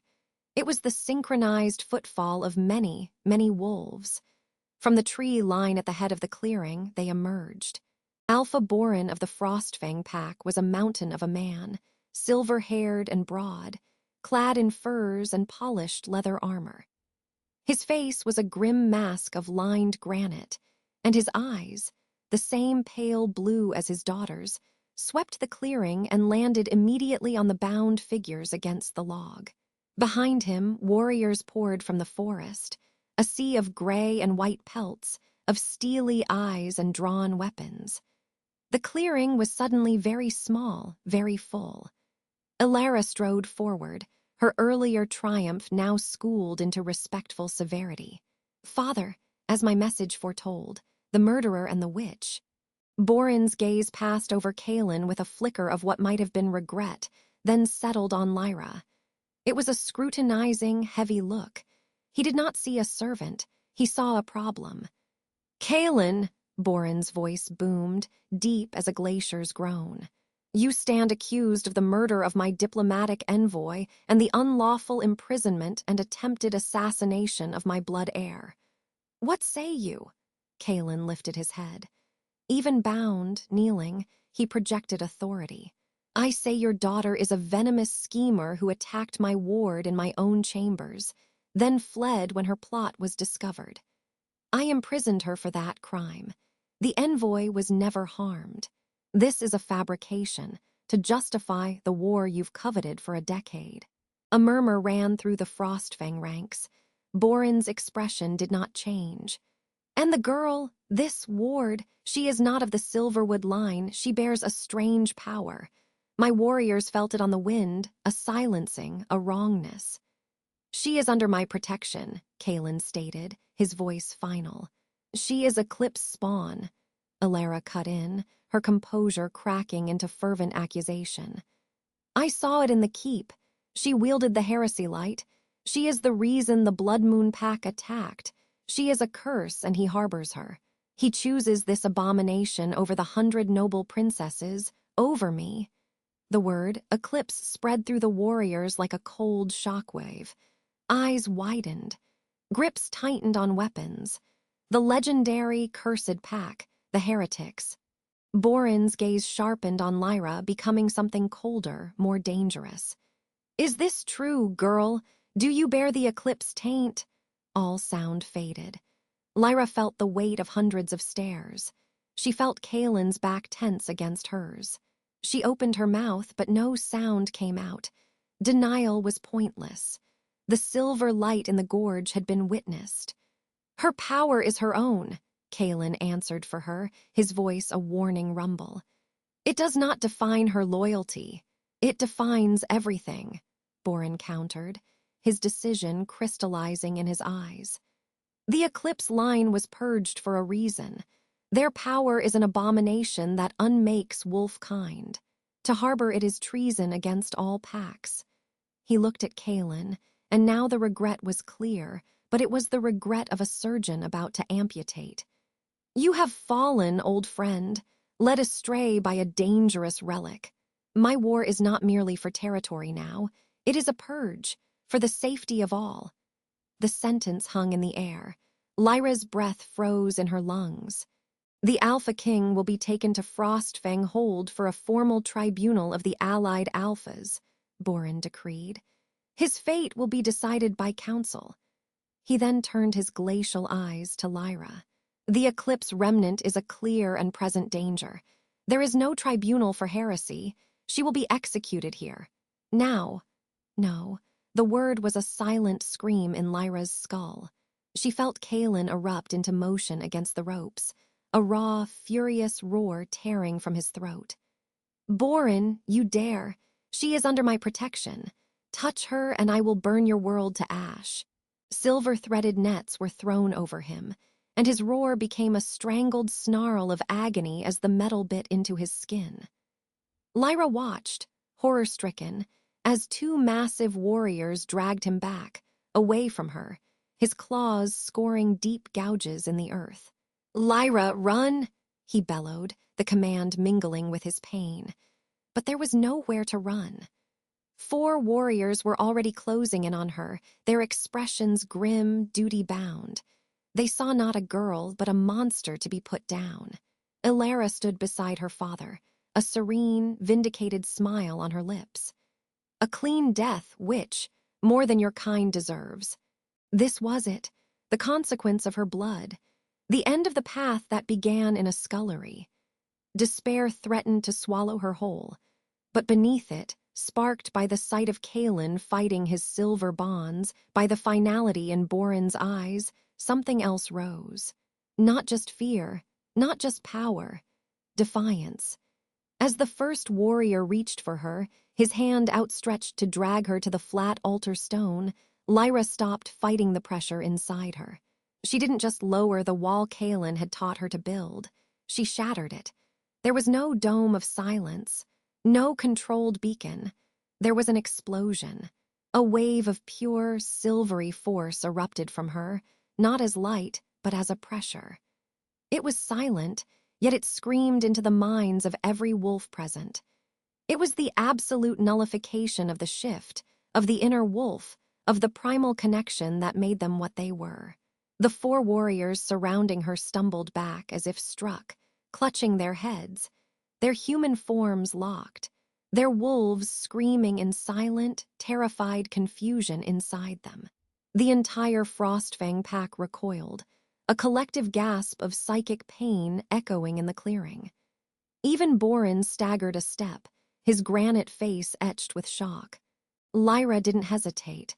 The ropes around her wrists, weakened by the brief, contained struggle and now flooded with her power, frayed and snapped.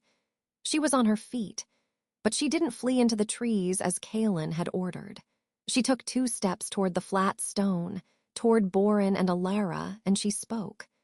Her voice, usually so soft, did not shout. It carried on the strange, silent energy radiating from her, reaching every ear. "You call it heresy," she said, her eyes fixed on Alpha Boren. "You call it an abomination. You fear what you don't understand." She turned her gaze to the sea of stunned, pained warriors.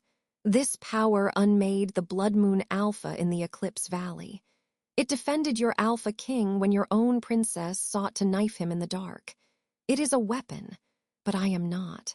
She looked at Kaelen, who had gone still, watching her with fierce, blazing eyes from under the silver net. "He is my Alpha. My loyalty is to him, not to a dead pack's legacy, not to your fear." She turned back to Boren, raising her chin. "You want a purge? Purge me, but know this. If I die here, the thing in the spire, the true Eclipse horror, still has a vessel. It has Vorian of the Blood Moon, and it is coming. It is hungry.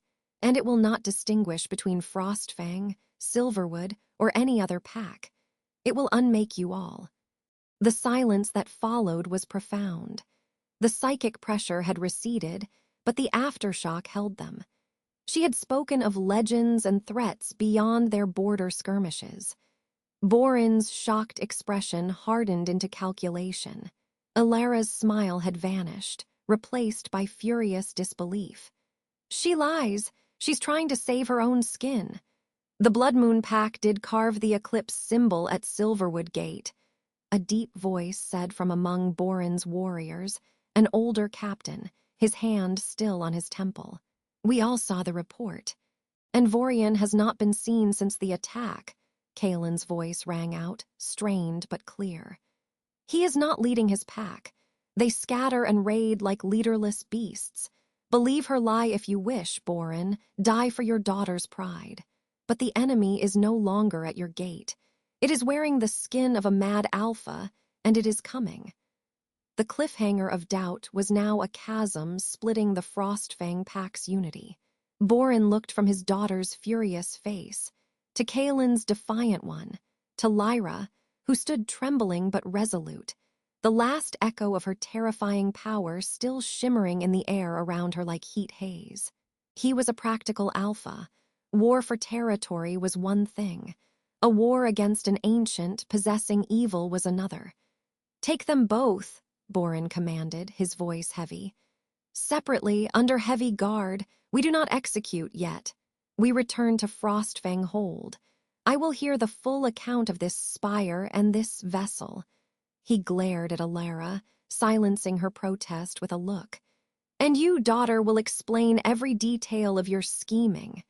It was not freedom. It was a stay of execution. But as new bonds, thicker, colder, were fastened around Lyra's wrists, she felt a grim sliver of hope and fear. She had told the truth to save their lives. Now she had to pray that the truth wasn't even more dangerous. Because somewhere out there in the darkening mountains, the thing wearing Vorian was indeed coming. And she had just announced to a hostile pack that she was the key to stopping it. The sound of marching feet began again, this time heading east, toward Frostfang territory. The gorge, the lodge, the ruins, all were behind them. Ahead lay the icy stronghold of their enemies, and a tribunal where Lyra would have to convince wolves who hated her of a danger they could not yet see. And underneath the tramping boots and the rush of the fading stream, Lyra heard it, a whisper on the edge of her mind, carried on a wind that shouldn't have reached this valley. It was a voice of stone and stagnant moonlight, faint but growing clearer. "Child of my blood, you speak my coming, I am pleased." The spire's consciousness had heard her, and it was following. "It knows we're here." The whisper from the spire's consciousness was a shard of ice in Lyra's mind, a final, private taunt as Alpha Boren's warriors bound her hands with thick, silver-laced rope. The world snapped back into brutal focus. The cold spray of the gorge stream, the stunned silence of the Frostfang pack, and the heavy, calculating gaze of Boren upon her. "Move!" A warrior shoved her forward. The column began to march, a grim procession leaving the clearing. Kaelen, bound and flanked by 4 guards, walked 10 paces ahead. He didn't look back, but his posture was a rigid line of fury and helpless calculation. Lyra kept her eyes on his back, a fixed point in the chaos. The march was a symphony of hostile sounds. The crunch of 24 boots on gravel, the clink of weapons, the low, distrustful murmurs of the warriors who stole glances at her like she was a venomous snake. The silver in the ropes was a low, sickening burn against her wrists, a constant reminder of her captivity. Her power, after its explosive release, now lay dormant behind her mental wall, a throbbing, exhausted ache. If only I had known the cost of that warning, she thought, stumbling over a root. A guard steadied her with a grip that was more threat than aid.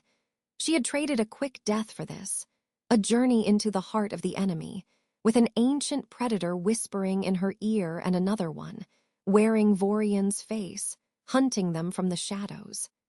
After an hour of silent trekking through dense pine, Elara fell into step beside her father at the front. Her voice, pitched to carry, was a blade of poisoned honey. "A clever lie, father. To save her own skin, she invents a phantom enemy. A consciousness from the spire. Heretics always have grand tales." Boren's reply was a low rumble, not meant for Lyra, but she heard it anyway. "The Alpha King did not deny it, and the power she wielded was not of any pack I know. We will have the truth at the hold. And if her truth is meant to delay us, to give her mate," Elara spat the word, "time to rally. The Silverwood pack is leaderless and besieged by the chaos she described. They are no threat. The only threat is the one we do not understand."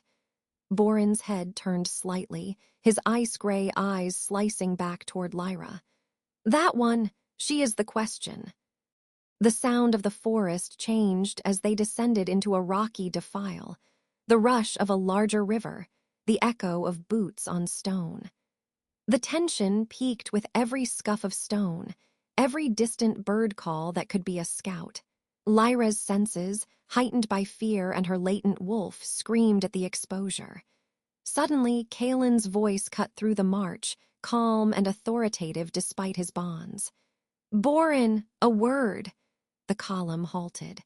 Borin gestured, and the guards pushed Kaelen to the side of the narrow path, near the roaring riverbank. Lyra was forced to stop, her guards closing in around her. "You forfeited your right to counsel when you harbored that abomination," Borin stated, folding his massive arms. "I am not offering counsel. I am stating a fact," Kaelen said, his gaze locking with the other alphas. "You are marching your pack, your daughter, and your two most valuable prisoners through territory that is now hunted. By the thing she described, it is not a phantom. It saw through her eyes in the clearing.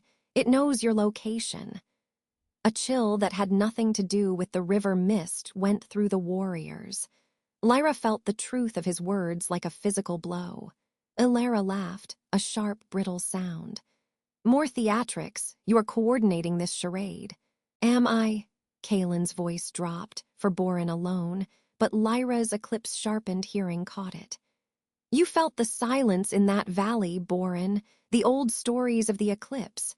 They weren't just stories of power, but of hunger. That hunger has a vessel now, and it wants her."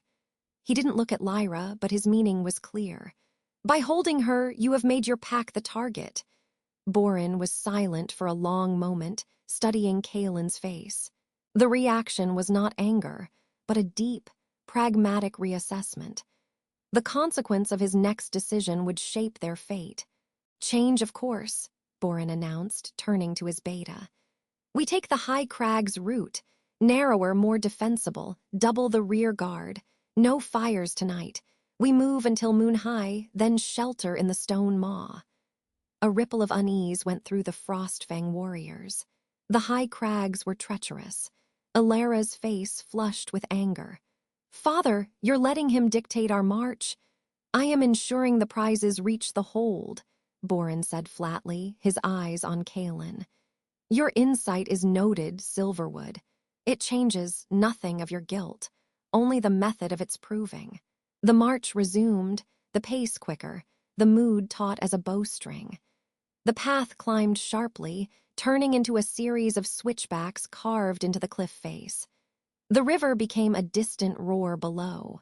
Lyra's muscles burned, her breath coming in short gasps in the thin air. What happened next changed everything. It began with a sound out of place.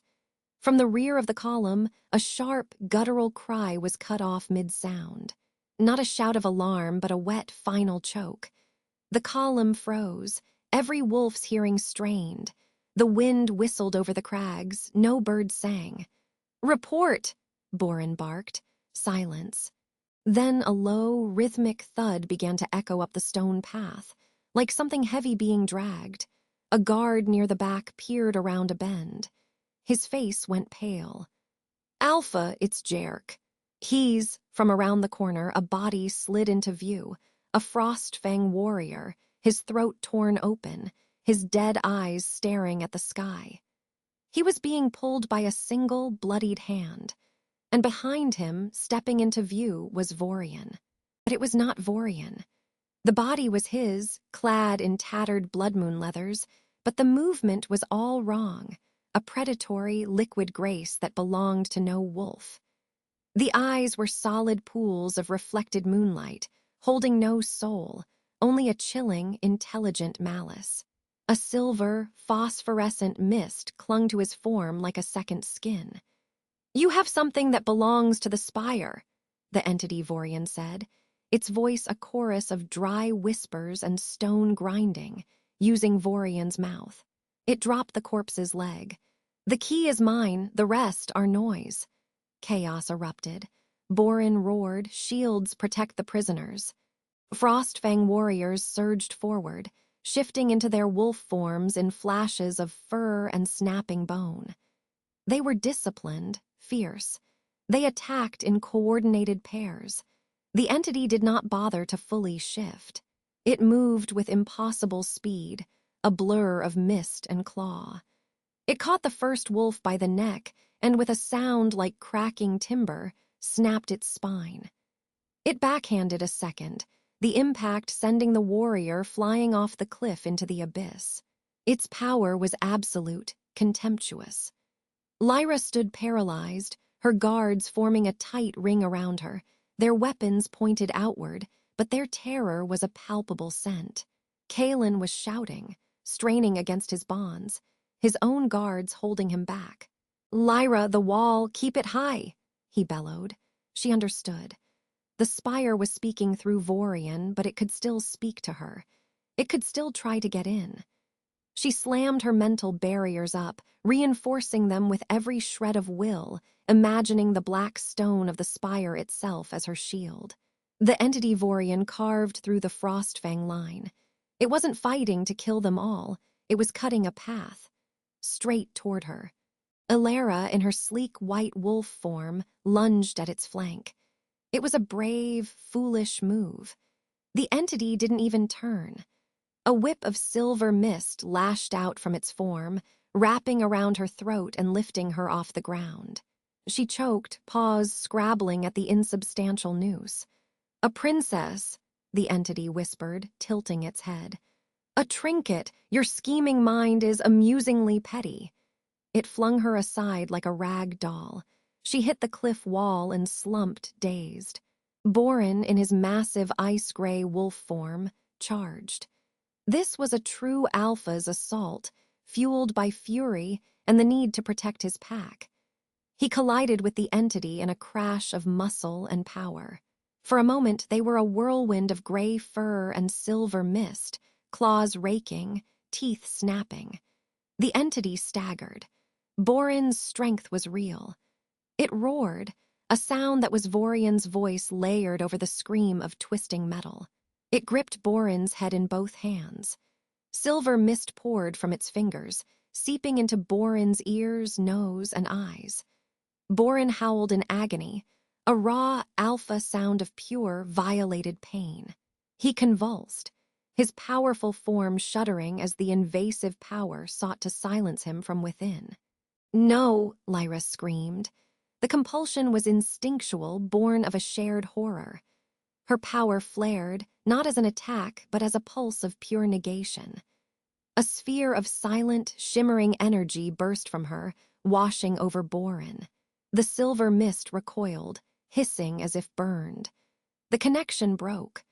Borin collapsed, shifting back to his human form, gasping, blood trickling from his nose and ears.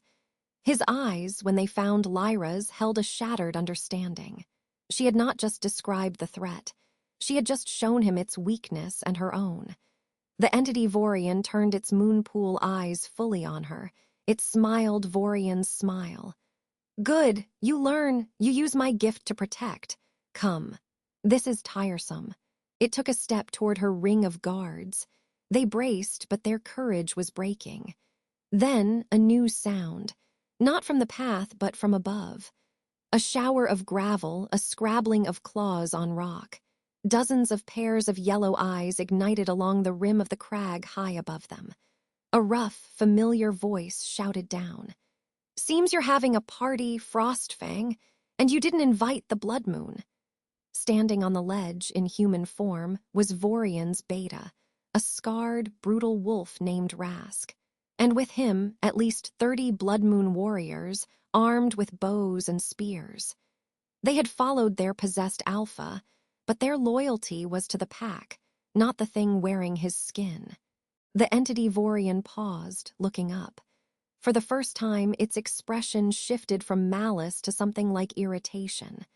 "Vermin, you cling to a name that is now mine." "That's our alpha's body, you stone ghost," Rask yelled back.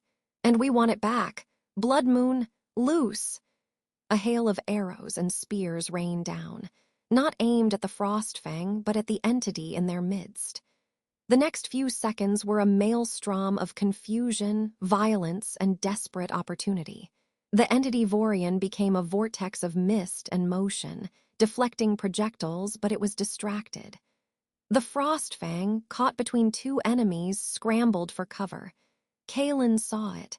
He roared at his guards, "Cut me loose. You need every fighter, or you all die here." The guards, terrified and leaderless with Borin down, hesitated only a second before one slashed Kaelen's bonds. In the same instant, Kaelen shouted to Lyra, "Now, to me!" Her guards were looking at the sky, at the entity. It was her only chance. She dropped to the ground, rolled between the legs of a warrior, and scrambled on her bound hands toward Kaelen. A blood moon spear struck the ground where she'd been standing. Another whizzed past Kaelen's head as he shifted, his black wolf form exploding into being. He met her, placing his massive body between her and the missile fire. "Get on!" His voice growled in her mind, the alpha command clear through their deepening bond. She flung her bound arms over his neck. He surged forward, not back down the path, but toward the cliff face itself, toward a narrow, dark fissure in the rock, barely visible behind a fall of scree. The entity Vorian saw them.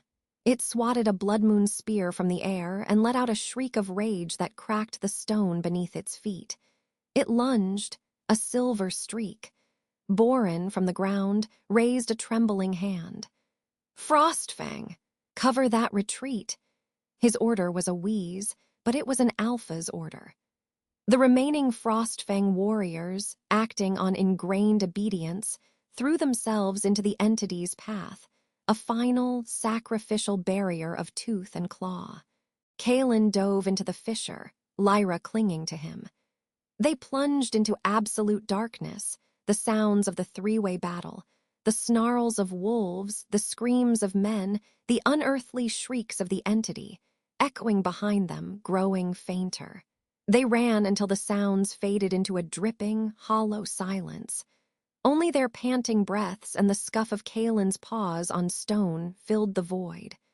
Finally, he slowed, his sides heaving. Lyra slid off, her body trembling with adrenaline and shock. In the pitch black, she felt him shift back. His hands found her in the darkness, fumbling with the silver-laced ropes. He tore them apart with a sharp, pained grunt, the silver burning his own skin. "Are you hurt?" he asked, his voice raw. "No, you." "A few scratches, nothing." His hands cupped her face, a brief, desperate touch in the void. "That pulse you used on Boren, you controlled it. I just reacted to stop the mist." "You saved an alpha from its control," he said, awe and fear mingling in his tone. "Lyra, that changes everything."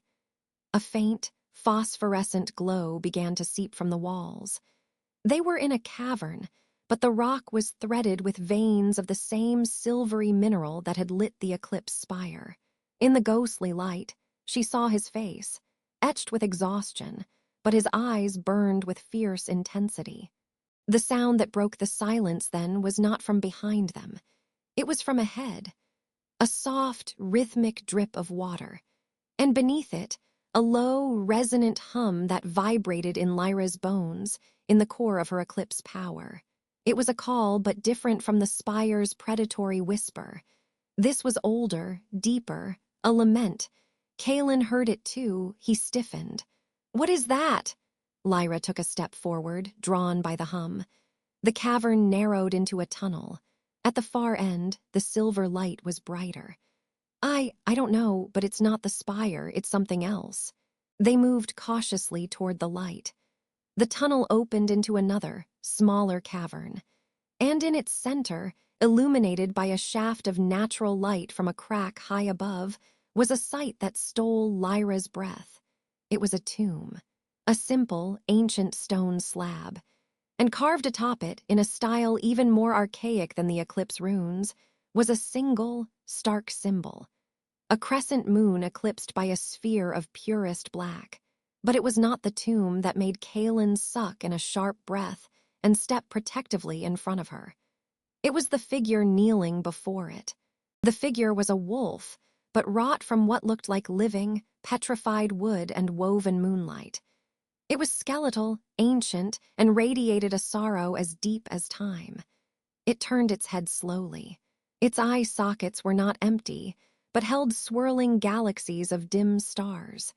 Its voice, when it spoke, was the sound of roots breaking stone and distant wind.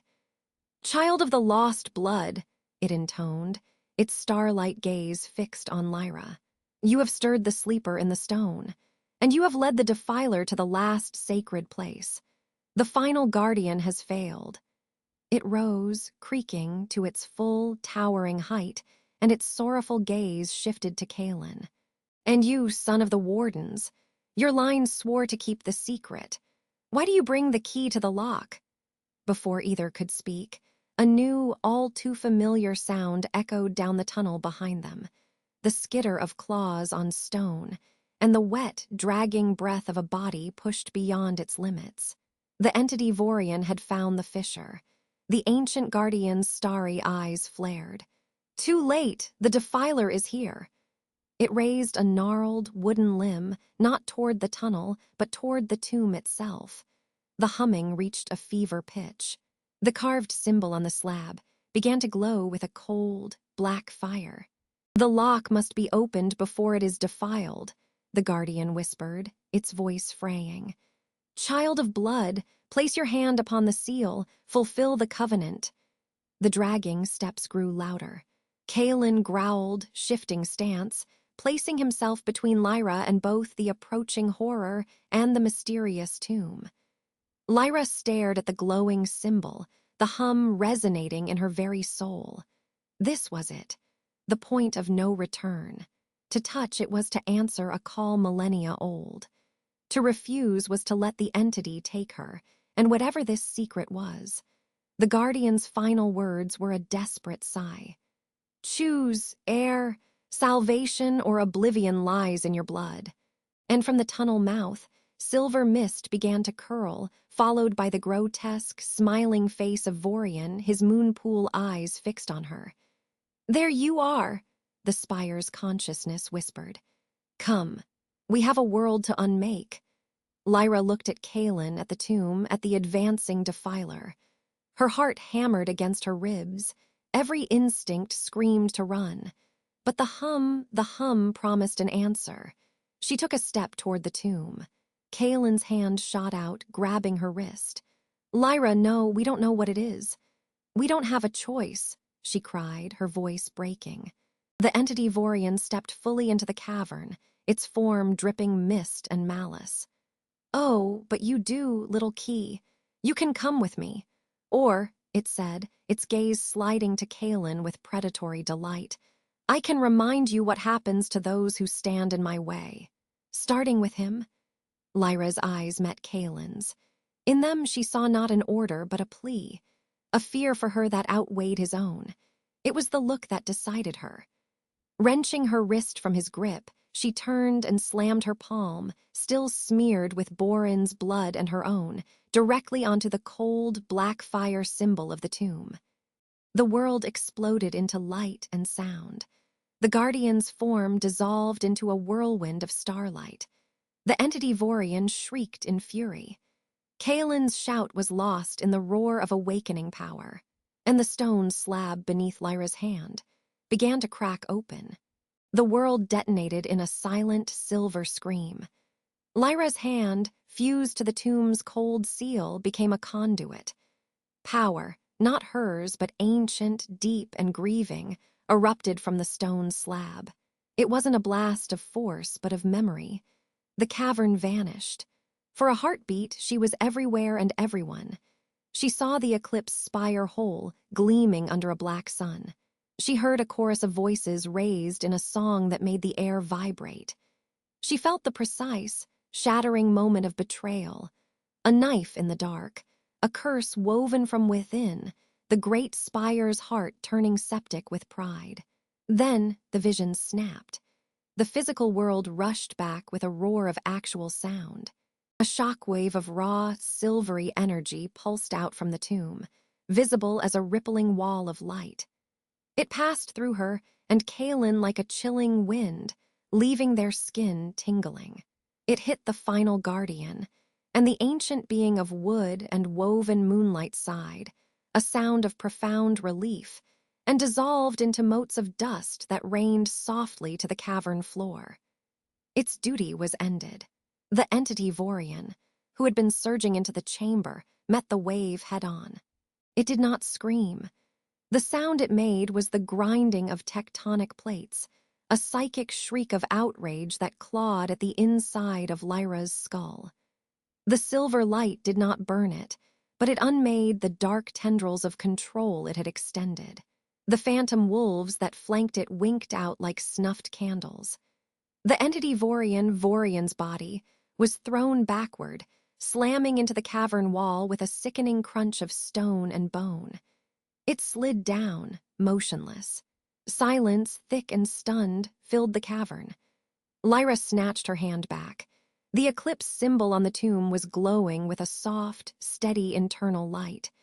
The seal was gone. The slab now looked like a simple, albeit massive, lid. Lyra, Kaelen's voice was a rough scrape. He was on his knees beside her, one hand braced on the tomb for support. His face was bloodless, his eyes wide with a shock that mirrored her own. "What did you do?" It told me to open it," she whispered, her own voice alien to her. Her palm felt branded. "To keep it from him." A low groan echoed from the cavern entrance. The entity Vorian stirred, its head lifted. One of Vorian's arms was bent at a wrong angle, but the dark light in his eyes was undimmed, burning with a fury that promised annihilation. It began to push itself up, the movements jerky but relentless. The tomb chose that moment to open itself. With a deep, grating rumble that shook the floor, the massive stone slab slid sideways, revealing a yawning darkness within. No stale air wafted out. Instead, a fresh, cold breeze flowed from the opening, carrying a scent of ozone and old, dry parchment. From the darkness within, a figure sat up. Lyra's breath caught. It was a man, or had been. His body was preserved, clad in robes of a style she'd only seen in her fleeting vision. His skin was like alabaster, hair white as snow. But his eyes were the true shock. They were not the possessed silver of the spire's heart, nor the corrupted black of the entity. They were clear, intelligent, and held the weight of centuries. They fixed on Lyra. "Child of the lost blood," he said, and his voice was the sound of pages turning in a forgotten library. "You have come. The Guardian's vigil is past. The covenant is fulfilled." The entity Vorian gained its feet. It did not charge. It watched, its head tilted with a predatory curiosity. "An echo," it hissed, Vorian's voice layered over its own grinding tone. "A memory given shape. You are nothing." The tomb's occupant, the sleeper, ignored it. He looked from Lyra to Kaelen, and a faint, sad smile touched his lips. "And a son of the Wardens, still keeping watch. Some vows, it seems, outlast even empires." "Who are you?" Kaelen demanded, pushing himself upright, placing his body slightly in front of Lyra's. The instinct was there even now. "I am Alaric, the last lore keeper of the eclipse. I am the secret they buried with me." His gaze returned to Lyra, piercing. "And you are the heir they tried to extinguish. Your power is a birthright, not a curse, but it is incomplete. You hold the moon's silence, but not its song." A sharp, cracking sound drew their attention. The entity Vorian was flexing his broken arm. The bones snapped back into place with a wet pop. The dark energy swirled, knitting flesh. "You prattle of songs and secrets," it mocked. "I am hunger, I am will. Her power will be my instrument, and this body my vessel to walk the world again. Give her to me, Echo, and I will let your memory fade in peace." Alaric's sad smile remained. "You are a cancer in the heart of our legacy, a mistake born of ambition. You were never meant to be." He looked at Lyra. "The power you wield, the silencing, the nullifying, it was never a weapon. It was a safeguard." "What?" The word burst from Lyra. All her fear, her confusion, crystallized into that single syllable. "The eclipse gift was communion," Alaric said, his voice gaining strength, echoing in the chamber. "To speak to the world's soul, to the moon's true light. To weave and mend. But such a gift in arrogant hands, it can unravel reality itself. So, a safeguard was woven into the bloodline. A failsafe. The power to silence other gifts, to nullify magic. It was meant to stop one of our own who had gone rogue. An internal police, a check against our own potential tyranny. Lyra felt the world tilt. Every time she had used her power in fear, in anger, in defense, it had felt like a violation, a theft. To learn it was meant to be a protection, her mind reeled. Kaelen understood faster. The spire's heart, the consciousness there. It's one of yours, a rogue. Alaric nodded. My brother Kaelen, he sought not communion but dominion. He tried to weave his consciousness into the spire's heart to become a god. He was stopped. His body was destroyed, his spirit we thought contained. We were wrong. The safeguard failed because there was no pure eclipse heir left to wield it. The bloodline was scattered, diluted, hidden. He looked at Lyra with fierce pride. Until you. The entity Vorian Kaelen laughed, a horrible scraping sound. And now she is here, untrained, frightened. A child with a blade she doesn't know how to hold. The safeguard is mine to break. And with her power unlocked, I will not just possess a body, I will rewrite the song of the world. Kaelen Vorian took a step forward. The air grew heavy, pressing down on them. The silvery veins in the cavern walls dimmed. You must complete the rite, Alaric said urgently to Lyra. He was fading, his form becoming translucent. His time, borrowed from centuries of slumber, was ending. The tomb is not my prison. It is the keystone. The ritual of communion was never finished. You have the silence. You must find the song. Only the full eclipse power can cleanse the corruption, can heal the heart.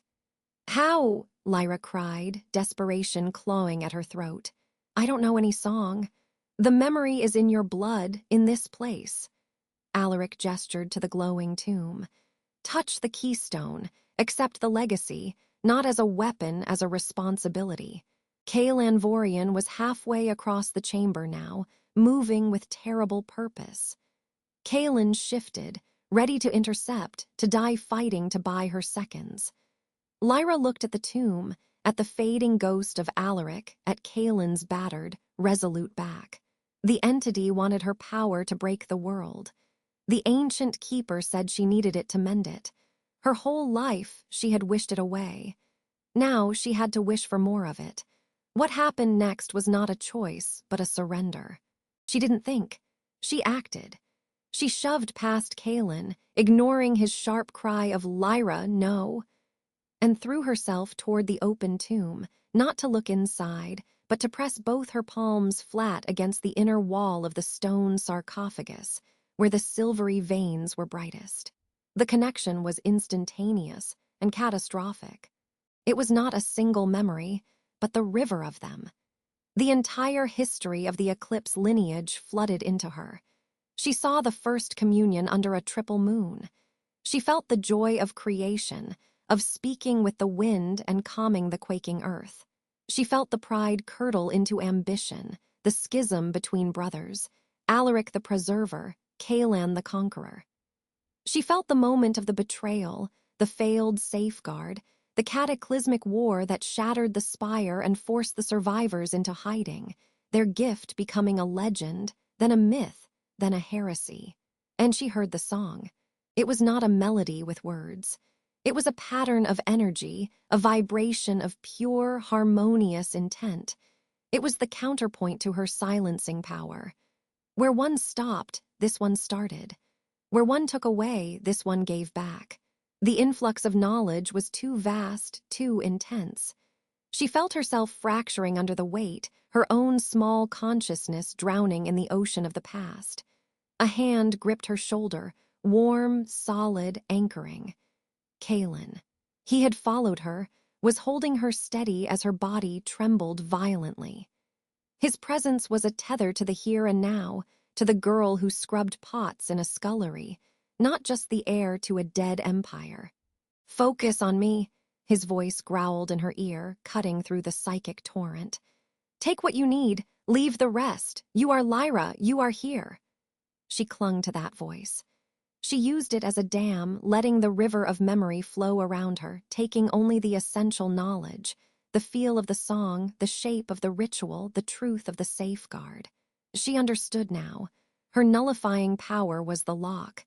The communion song was the key. Together, they were the complete eclipse gift. She opened her eyes. The silver light was not just around her. It was in her, shining from her own skin. Alaric was gone, his duty finally complete. Kaelen stood frozen a few paces away, its dark eyes wide with something she never thought she'd see in that thing. Recognition and fear. "You cannot," it whispered. "It was never meant for you," Lyra said, her voice resonating with a double timbre, her own and the faint echo of the chorus of her ancestors. She raised her hands. This time she did not reach for the silencing power. She reached for the song. It was clumsy, a beginner's first note. A single, pure tone emanated from her, a silver ripple in the air. It touched the corrupted energy around Kaelen. It did not nullify it. It interrogated it. The dark tendrils recoiled, not from pain, but from a sudden, shocking clarity. The song sought the original pattern, the true essence of the power beneath the corruption. It was like clean water trying to wash away mud. Kaelen screamed, a raw, furious sound. "No, it is mine." It launched itself at her, a blur of possessed fury. Kaelen moved to meet it, but he was too slow, too wounded. Lyra did the only thing she could. She shifted the song, bending it into a shield, a dome of resonant silver light that sprang up between her and the charging entity. Kaelen hit it not with a crash, but with a dissonant shriek of conflicting energies. The shield held, but Lyra felt the impact in her bones, a feedback of agony that made her cry out. She couldn't hold this. She was untrained. The song was already faltering. "The keystone!" Kaelen yelled, pointing to the tomb. Alaric said it was the keystone. The tomb, the source of the memory, the anchor. Lyra dropped the shield, the backlash sending her stumbling backward. She fell against the open sarcophagus. Instinctively, her hands found the glowing inner walls again. Power, fresh and focused, surged into her. This was not a memory. This was the stored, latent energy of the keystone itself, the battery of the ritual. It filled her, magnifying her own fledgling power 100-fold. She turned, blazing with borrowed, desperate strength. Kaelen was recovering, gathering itself for another charge. Lyra did not sing a single note. She sang the full chord. The communion song erupted from her, not as a ripple, but as a wave. It filled the cavern, a tangible, beautiful, and terrifying force of pure harmonic restoration. It washed over Kaelen, and he gasped, his wounds tingling, his fatigue lifting slightly. It washed over the walls, and the silvery veins blazed like noon. It crashed into Kaelen. The effect was immediate and violent. The corrupt, possessive consciousness was not simply pushed back, it was revealed. The song peeled away the layers of hatred and ambition, seeking the core of the ancient eclipse power that it had twisted. Vorian's body convulsed. His mouth opened in a silent scream. The black light in his eyes flickered, and for a moment, Lyra saw Vorian, the real Vorian, staring out, his expression one of unimaginable torment and confusion. Then the song found the frayed, poisoned connection that tethered Kaelan's consciousness to the spire's heart, miles away. And it severed it. A psychic snap echoed through the world, a sound felt in the soul, not the ears. The dark light in Vorian's eyes vanished. He collapsed, a marionette with its strings cut, hitting the cavern floor with a lifeless thud. The oppressive, predatory presence of the entity was gone. The cavern was just a cavern again, silent save for the ragged sound of their breathing and the soft, persistent glow of the tomb. Lyra's legs gave out. The borrowed power drained from her in an instant, leaving her hollow, shaking, and colder than she had ever been. She slid down the side of the tomb, hitting the floor. Kaelen was at her side in an instant, gathering her against him. "Lyra, look at me, breathe." She was trying, but the world was spinning. She had done it. What had she done? She looked across at Vorian's still form. "Is he—" Kaelin's gaze followed hers, his alpha senses reaching out. "Alive, the possession is broken. But the entity—" "It's not gone," Lyra whispered, the knowledge settling into her exhausted mind like a stone. "I cut it off from this anchor from Vorian. I didn't destroy it. It's still in the spire's heart. Weakened, maybe, trapped again. But not gone." The revelation was a new kind of chill. The battle was not over. It had just changed venues. A low groan came from the cavern entrance. Not from Vorian, from the tunnel. Shapes moved in the darkness. Armed, battered shapes, smelling of blood, frost, and fury. Torches flared, illuminating the grim, blood-streaked face of Alpha Borin, supported by two of his surviving warriors. Behind him, more Frostfang fighters and the scarred Beta Rask with a handful of Blood Moon wolves filled the passage. They had survived the battle above and followed the fissure down. They had seen everything. Borin's eyes, hard and shocked, swept the scene. The glowing tomb, the collapsed Vorian, Lyra blazing with fading silver light in Kaelin's arms. He had seen her power before, used defensively. This was different. This was profound, ancient, and terrifying. He lifted his gaze from Lyra to Kaelen, his voice a low, disbelieving rumble that echoed in the silent chamber. "Moon God's breath," Alpha Borin breathed, his weapon hanging slack in his hand. "What in the name of all that is sacred have you unleashed?" The silence after the cosmic roar was absolute, broken only by the drip of water and the ragged breaths of the wounded. Lyra sagged against Kaelen, the last echoes of the eclipse song still vibrating in her marrow. Before them, the assembled warriors of two hostile packs stood frozen, their weapons lowered, their faces etched with primal terror. What happened next changed everything. Alpha Borin was the first to move. He took one heavy step forward, his eyes not on Lyra or Kaelen, but on the crumpled form of Vorian, who lay gasping on the cavern floor, free of the entity's possession. The Blood Moon Alpha's eyes were his own again, wide with confusion and horror. "You see," Lyra's voice was a threadbare whisper, but it carried in the stunned quiet. "You see the threat!" Borin's gaze swung to her. The fury was gone, replaced by a cold, calculating shock. He had seen the silvery light. He had felt the nullifying wave. He had watched a primordial evil be severed and banished. His world of solid alliances and clear enemies had just shattered. "Witchcraft," a Frostfang warrior muttered, but the word lacked its former conviction. It was drowned in the scent of ozone and old magic that hung in the air. Beta Rask of the Blood Moon Pack shoved past a Frostfang guard, falling to his knees beside Vorian. "My Alpha," he growled, checking for wounds. Vorian clutched at Rask's arm, his fingers trembling. "It was inside me," Vorian rasped, the sound raw. "I could feel it using me." His haunted eyes found Lyra.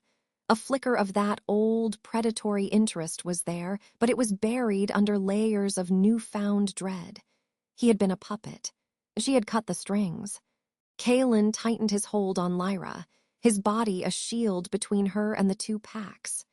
His authority, stripped from him in the clearing, now emanated from him once more, not as a king, but as the unwavering guardian of the weapon that had just saved them all. "The threat is contained, not destroyed," Kaelen stated, his voice cutting through the murmurs. "The entity, Kaelen, is trapped within the spire's heart. It grows weaker without a vessel, but it is not gone." Borin finally found his voice. It was not the roar of a righteous alpha, but the grim tone of a commander assessing a cataclysm. "You," he pointed a thick finger at Lyra. You are eclipse. The heresy is truth. I am the heir, Lyra corrected, the admission still strange on her tongue. She drew a shaky breath, pushing away from Kaelen to stand on her own. She would not cower, not after what she'd done. My power is not heresy. It was corrupted by one of my own. That corruption is what you felt, what he felt. She nodded toward Vorian. And you control it, Borin asked, his eyes sharp. Lyra hesitated. I understand it. I can use it. For now, she thought, feeling the exhaustion threatening to pull her under. The song was a fading melody in her mind. She saved your life, Borin, Kaelen said, his gaze locked on the Frostfang Alpha. When the entity tried to claim you on the path, she burned it out of your mind. Or have you already forgotten the agony and the release? Borin's hand instinctively went to his temple. He hadn't forgotten. The memory was a brand. He looked from Kaelen, his former peer now his prisoner, to Lyra, the abomination who was also a savior. The political equations were impossible. The survival ones were not. The gathering, Borin said, changing tack. The missing princesses, Elara's accusations, was this thing behind it. A cold knot formed in Lyra's stomach. The other princesses. In the chaos of survival, she had almost forgotten the original mystery that had started her nightmare. I don't know, Kaelen admitted, his own frustration showing. But it seeks power. It craves a vessel of eclipse blood. Lyra is the only one left. The princesses, they have no connection to that power. Unless it wasn't just looking for a vessel, Lyra whispered, the thought forming as she spoke. What if it was looking for a key? The cavern seemed to grow colder. The dripping water sounded like a ticking clock. If only I had known where that question would lead. Explain, Borin commanded. Alaric, the keeper in the tomb, said the power was meant for communion, for linking minds. The entity, Kaelen, he wanted to use me as a bridge to fully awaken. She met Kaelen's eyes, seeing the same dawning horror there. What if he wasn't just trying to wake himself up in a new body? What if he was trying to use an eclipse air to open a door, to something else? Vorian pushed himself up on one elbow, aided by Rask. His voice was weak but clear. The carvings at your gate, Silverwood, and deeper in places only my scouts have seen. They weren't just symbols. They were maps, points of convergence. He coughed, a wet, ragged sound. The spire is not the only old place. A heavy silence descended. The sound of shifting pebbles came from the tunnel leading into the cavern, the sound of more Frostfang warriors gathering, listening. My daughter, Borin said, the word stark. Elara, she was obsessed with the old stories. She spent more time in our archives than in the training yards. She knew things I dismissed as a child's fascination with ghosts. His jaw worked. Her accusation against you, servant, it was too precise. She knew what to call you before anyone else did. Lyra remembered Elara's furious whisper in the high tower. I know what you are. You think she's connected to this? Kaelen asked, his voice dangerously low. I think my daughter is a schemer who saw an opportunity, Borin spat, but there was fear beneath the anger. But if she has been whispering to shadows, or if shadows have been whispering to her, he didn't finish. He didn't need to. Rask stood, helping Vorian to his feet. The Blood Moon Alpha stood unsteadily, his gaze fixed on Lyra. The predatory gleam was completely absent, replaced by a stark, weary calculation. We came to reclaim our Alpha from the monster, Rask said, his voice gravelly. We have. Our quarrel with Silverwood remains, but this is a larger war. A war you helped start by invading my keep, Kaelen shot back, but the heat was gone. It was a statement of fact. Vorian waved a dismissive hand, the gesture costing him. A tactical move. I sensed her power, he said, nodding at Lyra. I thought it a weapon to claim. I was a fool. The weapon was already claimed by a ghost. He looked at Borin. Your daughter seeks to hang a witch. My pack and I have just been ridden by the devil she doesn't believe in. Our priorities have shifted, Frostfang." The tension in the cavern spiked, a three-way standoff etched in torchlight and silvery mineral glow. Frostfang, Bloodmoon, and the two fugitives caught between them. Boren's mind was visibly racing, weighing the annihilation of a heresy against the containment of an ancient evil. "You cannot control this," he finally said to Lyra. "You are a child holding a lightning strike. She is the only one who can wield it," Kaelen countered. "You saw, you felt. And if the entity seeks to use her as a key," Boren roared, the sound echoing. "Every moment she lives and her power grows, she is a risk to every pack on this continent. The safe, the prudent thing is to end that risk. Now." His warriors stiffened, their grips tightening on their weapons. Vorian laughed, a harsh, pained sound. "Prudent? You stand in the belly of a mountain that just exhaled a god and you speak of prudence. Kill her and you destroy the only tool that can lock the door again." He took a shaky step forward. "My pack is broken, my mind is scarred, but I am not so stupid as to smash the only shield against the storm." Lyra listened, her heart a frantic drum. She was being debated like an object, a weapon, a key, a risk. Kaelen's hand found hers, a solid, warm anchor in the cold debate. "Then what do you propose, Bloodmoon?" Boren snarled. "An alliance after your aggression. A temporary ceasefire," Vorian said, his eyes gleaming with a shadow of his old cunning. "Guarded, hostile, and with a knife at each other's throats, but a ceasefire. The girl, the heir, comes with me." "No," Kaelen and Boren said in unison. "She stays under my protection," Kaelen growled, his wolf surfacing in his eyes. "She is a prisoner of the Frostfang pack to be judged," Boren stated. "She is the only reason you're not a puppet," Vorian shot back. The arguing escalated, voices overlapping, echoing off the stone. Lyra felt the pressure building, the fragile moment of awe after the ritual crumbling into the old, familiar patterns of dominance and fear. They'll tear each other apart, and whatever the entity is planning will happen while they fight over the scraps. The thought cut through her fatigue. A strange calm settled over her. She had touched the song of her ancestors.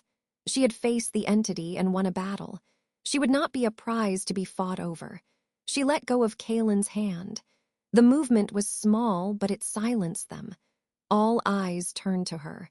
"I am not going with any of you," Lyra said, her voice clear and steady.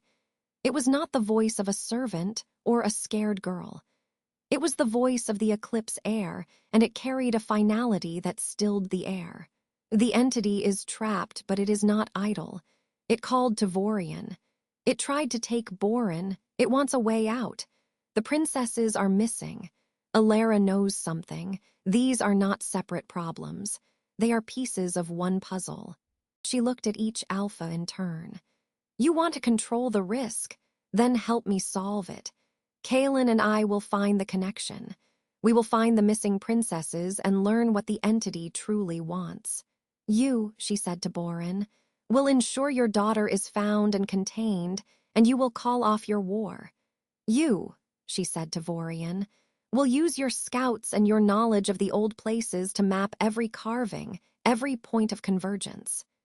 You will share that information with us." She took a step forward, and the warriors instinctively stepped back. The silvery light in the cavern veins seemed to pulse in time with her heartbeat. "This is not a negotiation. This is the only path forward that doesn't end with all of us dead or enslaved. You can try to take me by force, but understand this.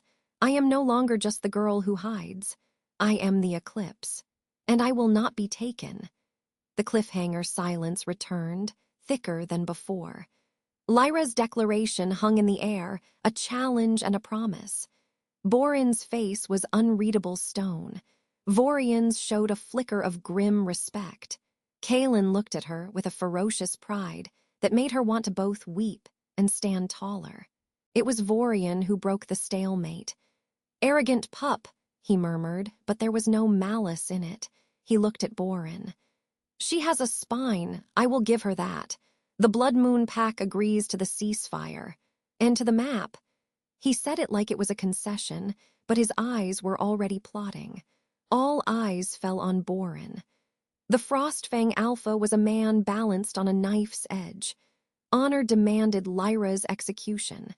Pragmatism demanded her use. Fear of his own daughter's secrets gnawed at him. The sound of hurried footsteps scrabbling in the tunnel broke the tension. A Frostfang scout, young and breathless, burst into the cavern, his face pale. He ran straight to Borin, ignoring everyone else. "Alpha," the scout panted, bowing low. "A message from the hold, rushed by Falcon." Borin snatched the small scroll case from the scout's hand, breaking the seal. His eyes scanned the tight script. The color drained from his face, the hard lines of his features deepening into grooves of shock and dawning fury. He slowly lowered the scroll. His gaze, when it lifted, went past Vorian, past his own men, and landed on Lyra with a look of such profound, unsettling horror that her newfound calm shattered. "The ceasefire is accepted," Borin said, his voice hollow, dead. "The war with Silverwood is suspended. You will have your maps, Blood Moon." He took a step toward Lyra, the paper crumpling in his fist. "But your puzzle, Eclipse Air, has just become a nightmare." Kaelen moved to block him, but Borin's next words froze him in place. "My daughter Elara is not missing," Borin said, the words dropping like stones into the silent cavern. "She has declared herself regent of the Frostfang Pack in my absence. And she has just sent formal notice to the remaining 98 princesses and to every allied and neutral pack on the continent." He looked directly at Lyra, his eyes burning with a terrible understanding. "She has announced the discovery of a great and terrible power hidden by Alpha Kaelen. She calls it a blight upon wolfkind. She has summoned a grand moot of all packs. Not to judge you, girl." Borin's voice dropped to a whisper that carried like a shout. "She has summoned them to witness your public execution." The falcon's message hung in the cavern air, a silent poison. Elara, regent, grand moot, execution. The words echoed in the ringing quiet left by Lyra's power. What happened next would change everything, not just for them, but for every wolf on the continent. The scout, a young Frostfang male, trembled under the combined gaze of the three most dangerous beings in the mountain. Borin snatched the thin scroll from his hand, his eyes scanning the script. The crackle of parchment was the only sound. "She moves faster than a winter viper," Borin growled, his voice thick with a father's fury and an alpha's dread. "She has invoked the right of accusation before the assembled packs. She claims proof of witchcraft, treachery, and the murder of the missing princesses. She names you both." His gaze lifted, landing on Lyra and Kaelen. "The moot is convened at the stone circle of the ancestors in 3 days' time to witness the purging of the Eclipse abomination and her traitor king consort." Vorian let out a low, pained chuckle, rubbing his temples where the entity's voice had so recently resided. "Your whelp has fangs, Borin. She's not just calling for their heads. She's making a spectacle, turning their deaths into a coronation." Lyra felt the ground tilt. The cautious truce, the fragile plan to investigate, it was ash before it could even form. Elara had outmaneuvered them all, transforming a secret hunt into a public inquisition. Kaelin's hand found the small of her back, a steadying pressure. "Then our course is clear," Kaelin said, his voice cutting through the murmurs of the warriors. "We do not run, we attend." A shocked ripple went through the cavern. Borin's head snapped up. "That is a death sentence. She will have the might of a dozen packs at her call, all baying for blood they don't understand." "Exactly," Lyra said, the word leaving her lips before she fully thought it. The fear was a cold stone in her gut, but a hotter, sharper resolve was forming around it. She's counting on us to run, to hide, to prove her lies by acting like guilty fugitives. If we run, her story becomes the only story. The truth of the entity dies with us, and she rules over a continent blind to the real enemy. She stepped forward, away from Kaelen's touch, toward the center where the alphas stood. The silvery veins in the cavern walls seemed to pulse in time with her heartbeat. You both saw, you felt it. That thing in the spire is still there, weakened but not gone. And it's connected to the missing princesses. If we let Elara kill us, who warns them? Who stops it when it tries again? Vorian studied her, his expression unreadable. You propose walking into the wolf's den to give a history lesson. They will tear you apart before you utter 3 words. Not, Kaelen said, moving to stand shoulder to shoulder with Lyra, if we control the narrative, not if we have witnesses of our own. He looked at Borin, then at Vorian. You both owe a life debt to her. The air tightened. The unspoken law of the Pax was absolute. A life debt was a chain that could not be broken. Borin's jaw worked. You ask me to stand against my own blood, my own pack, at a grand moot. I ask you to stand for the truth, Lyra corrected, her voice softening, and to prevent your pack from being used as a weapon for an ancient evil. Contain Elara, you said. This is how, publicly, before everyone. A long, tense silence followed, broken only by the distant drip of water. Vorian broke it with a sigh that seemed to carry the weight of his possession. The blood moon will stand witness. We have seen the enemy. My scouts know the location of 2 other sites that bear the old eclipse markings, places where princesses have vanished. We will share this. At the moot. He gave Borin a sharp look. My pack may be rogue, Frostfang, but we are not fools. We know a common foe when it tries to wear our alpha's skin. Borin closed his eyes. When he opened them, the conflict was still there, but a grim decision had been made. I will not raise my hand against my daughter on your word alone, but I will grant you the right to speak. I will enforce the ancient right of challenge and testimony. What happens after will be in the hands of the ancestors and the strength of your truth. He crumpled the falcon scroll in his fist. We march for the stone circle at dawn. If only I had known how fragile a shield truth would be against so much hatred, Lyra thought, as the cavern erupted into frantic motion. The journey was a tense, silent procession through the high passes. The Frostfang and Bloodmoon warriors, natural enemies, marched in separate columns with Lyra and Kaelen between them like contested treasures. The wind howled a constant dirge. On the second day, they crested a ridge, and the stone circle of the ancestors came into view below. It was a vast, natural amphitheater in the mountains, surrounded by towering monoliths of gray stone that pierced the sky like ancient teeth. At its center was a flat, worn dais. Already, the basin was a swirling mass of color and movement. Hundreds of wolves in shifted and human forms, the banners of a score of packs flapping in the bitter wind. The sound was a distant roar, like a distant ocean. The scent of fear, anticipation, and bloodlust reached them even from the ridge. The stage is set, Kaelen murmured, his hand brushing hers. Remember the wall, your power is yours. Do not let their fear pull it from you, unless you choose to release it. Lyra nodded, building the mental wall Alaric had taught her, stone by stone. Behind it, the new, complete song of her power hummed, a potential she was still afraid to fully touch. And you, they will call you traitor. A faint, fierce smile touched his lips. Then I will be the traitor who stood with the only truth that matters. They descended. The arrival of Borin's party with the 2 most wanted wolves on the continent caused a seismic shift in the crowd. A path was torn open through the throng, not of respect, but of shock and revulsion. Whispers became shouts, shouts became curses. Lyra kept her eyes forward on the central dais.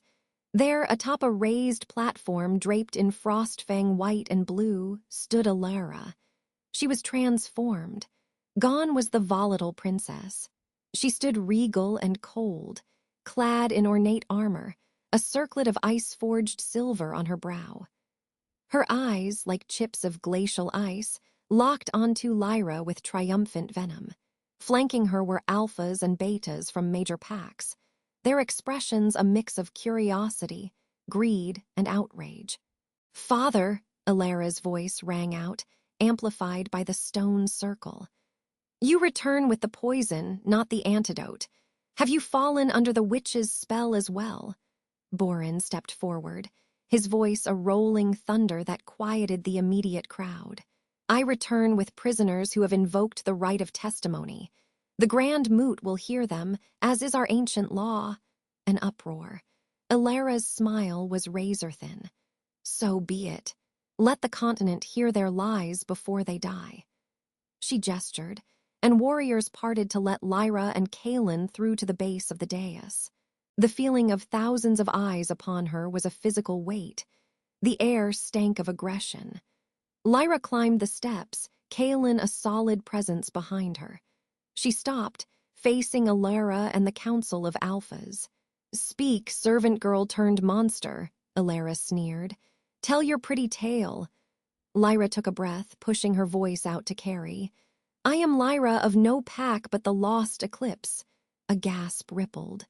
She pressed on. "The power I hold is not witchcraft. It is a legacy. A safeguard against a true monster, an ancient entity that sleeps in the eclipse spire that consumed your missing princesses, and that seeks to consume us all." She told it plainly. The spire's call, the possessed Aliana, the entity Kaelen who sought godhood. Vorian's possession, the tomb and the truth from Alaric. She pointed to Vorian, who stood with Rask and his Blood Moon warriors at the edge of the crowd. Alpha Vorian was its vessel. He can attest to its hunger. Vorian stepped forward, his scarred face grim. "It is true. The thing wore me like a skin. It seeks the power in her blood to fully wake.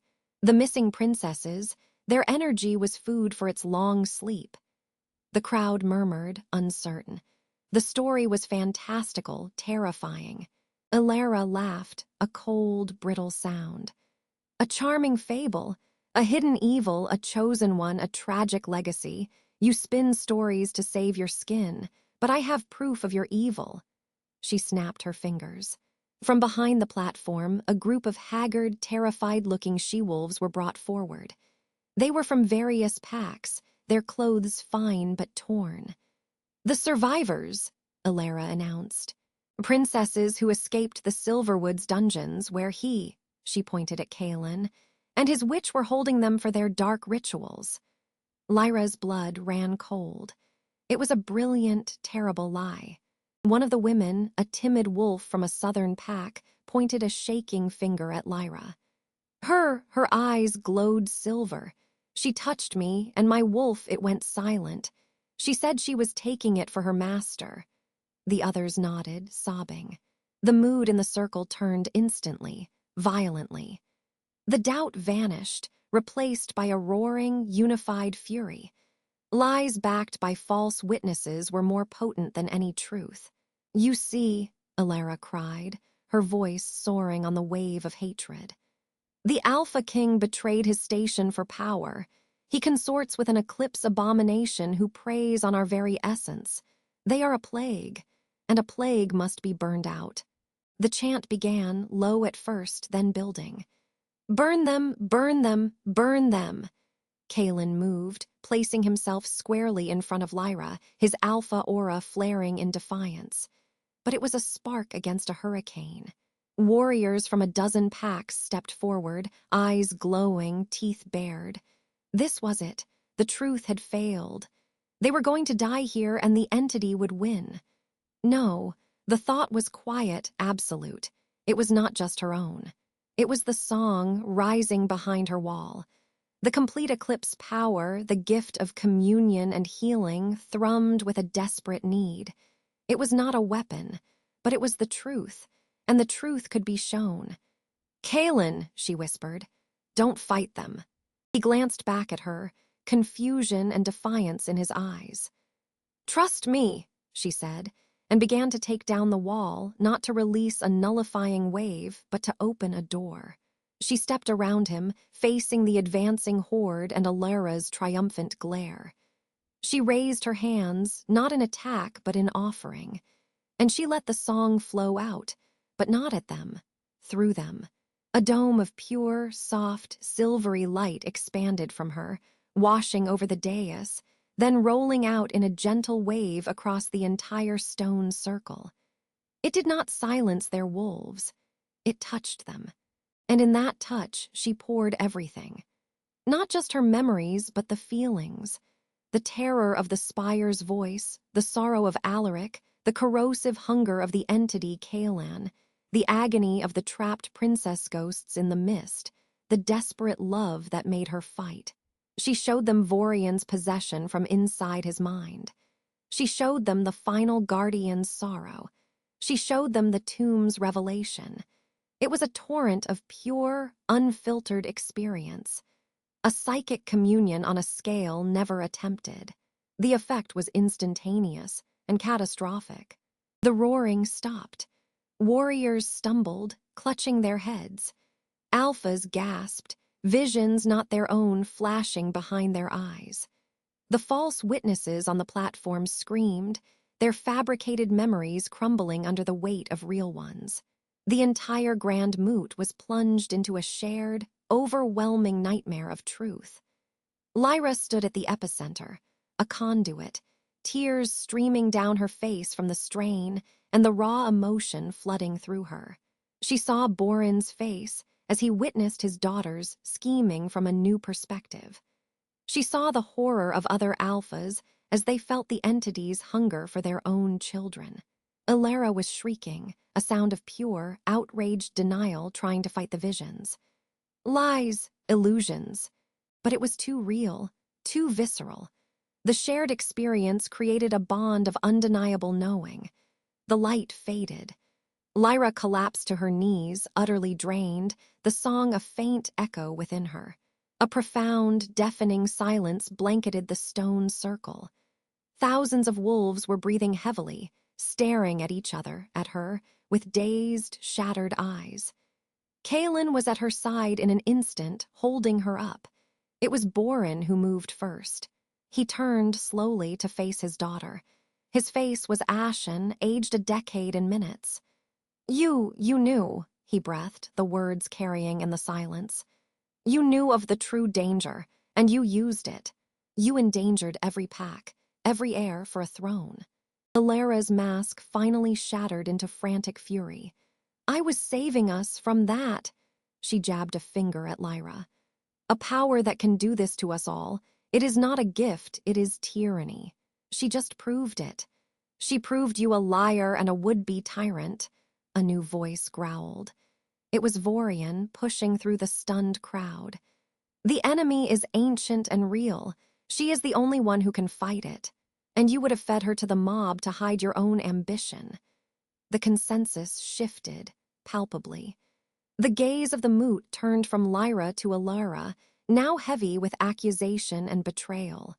Elara saw it. Her defiance crumpled into desperation.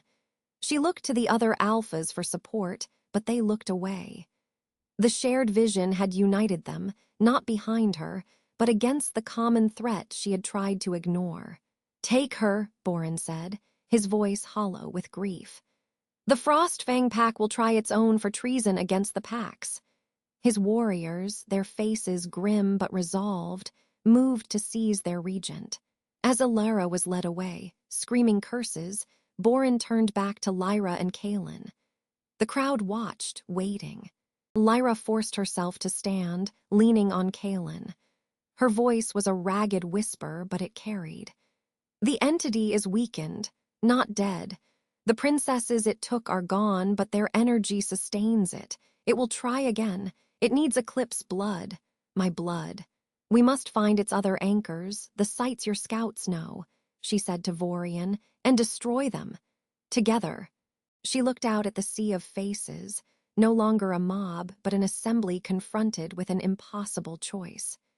"You can kill me now, and when the silence falls again and your wolves vanish, you will have no one to ask why. Or you can stand, not behind me but beside us, and fight for a future that is ours, not its." The silence stretched. Then an alpha from a eastern pack, a grizzled old warrior, stepped forward. He placed his fist over his heart and gave a slow, deliberate nod. Then another, and another. Not a submission to her, but an acknowledgement of the war. Kaelin's arm tightened around her.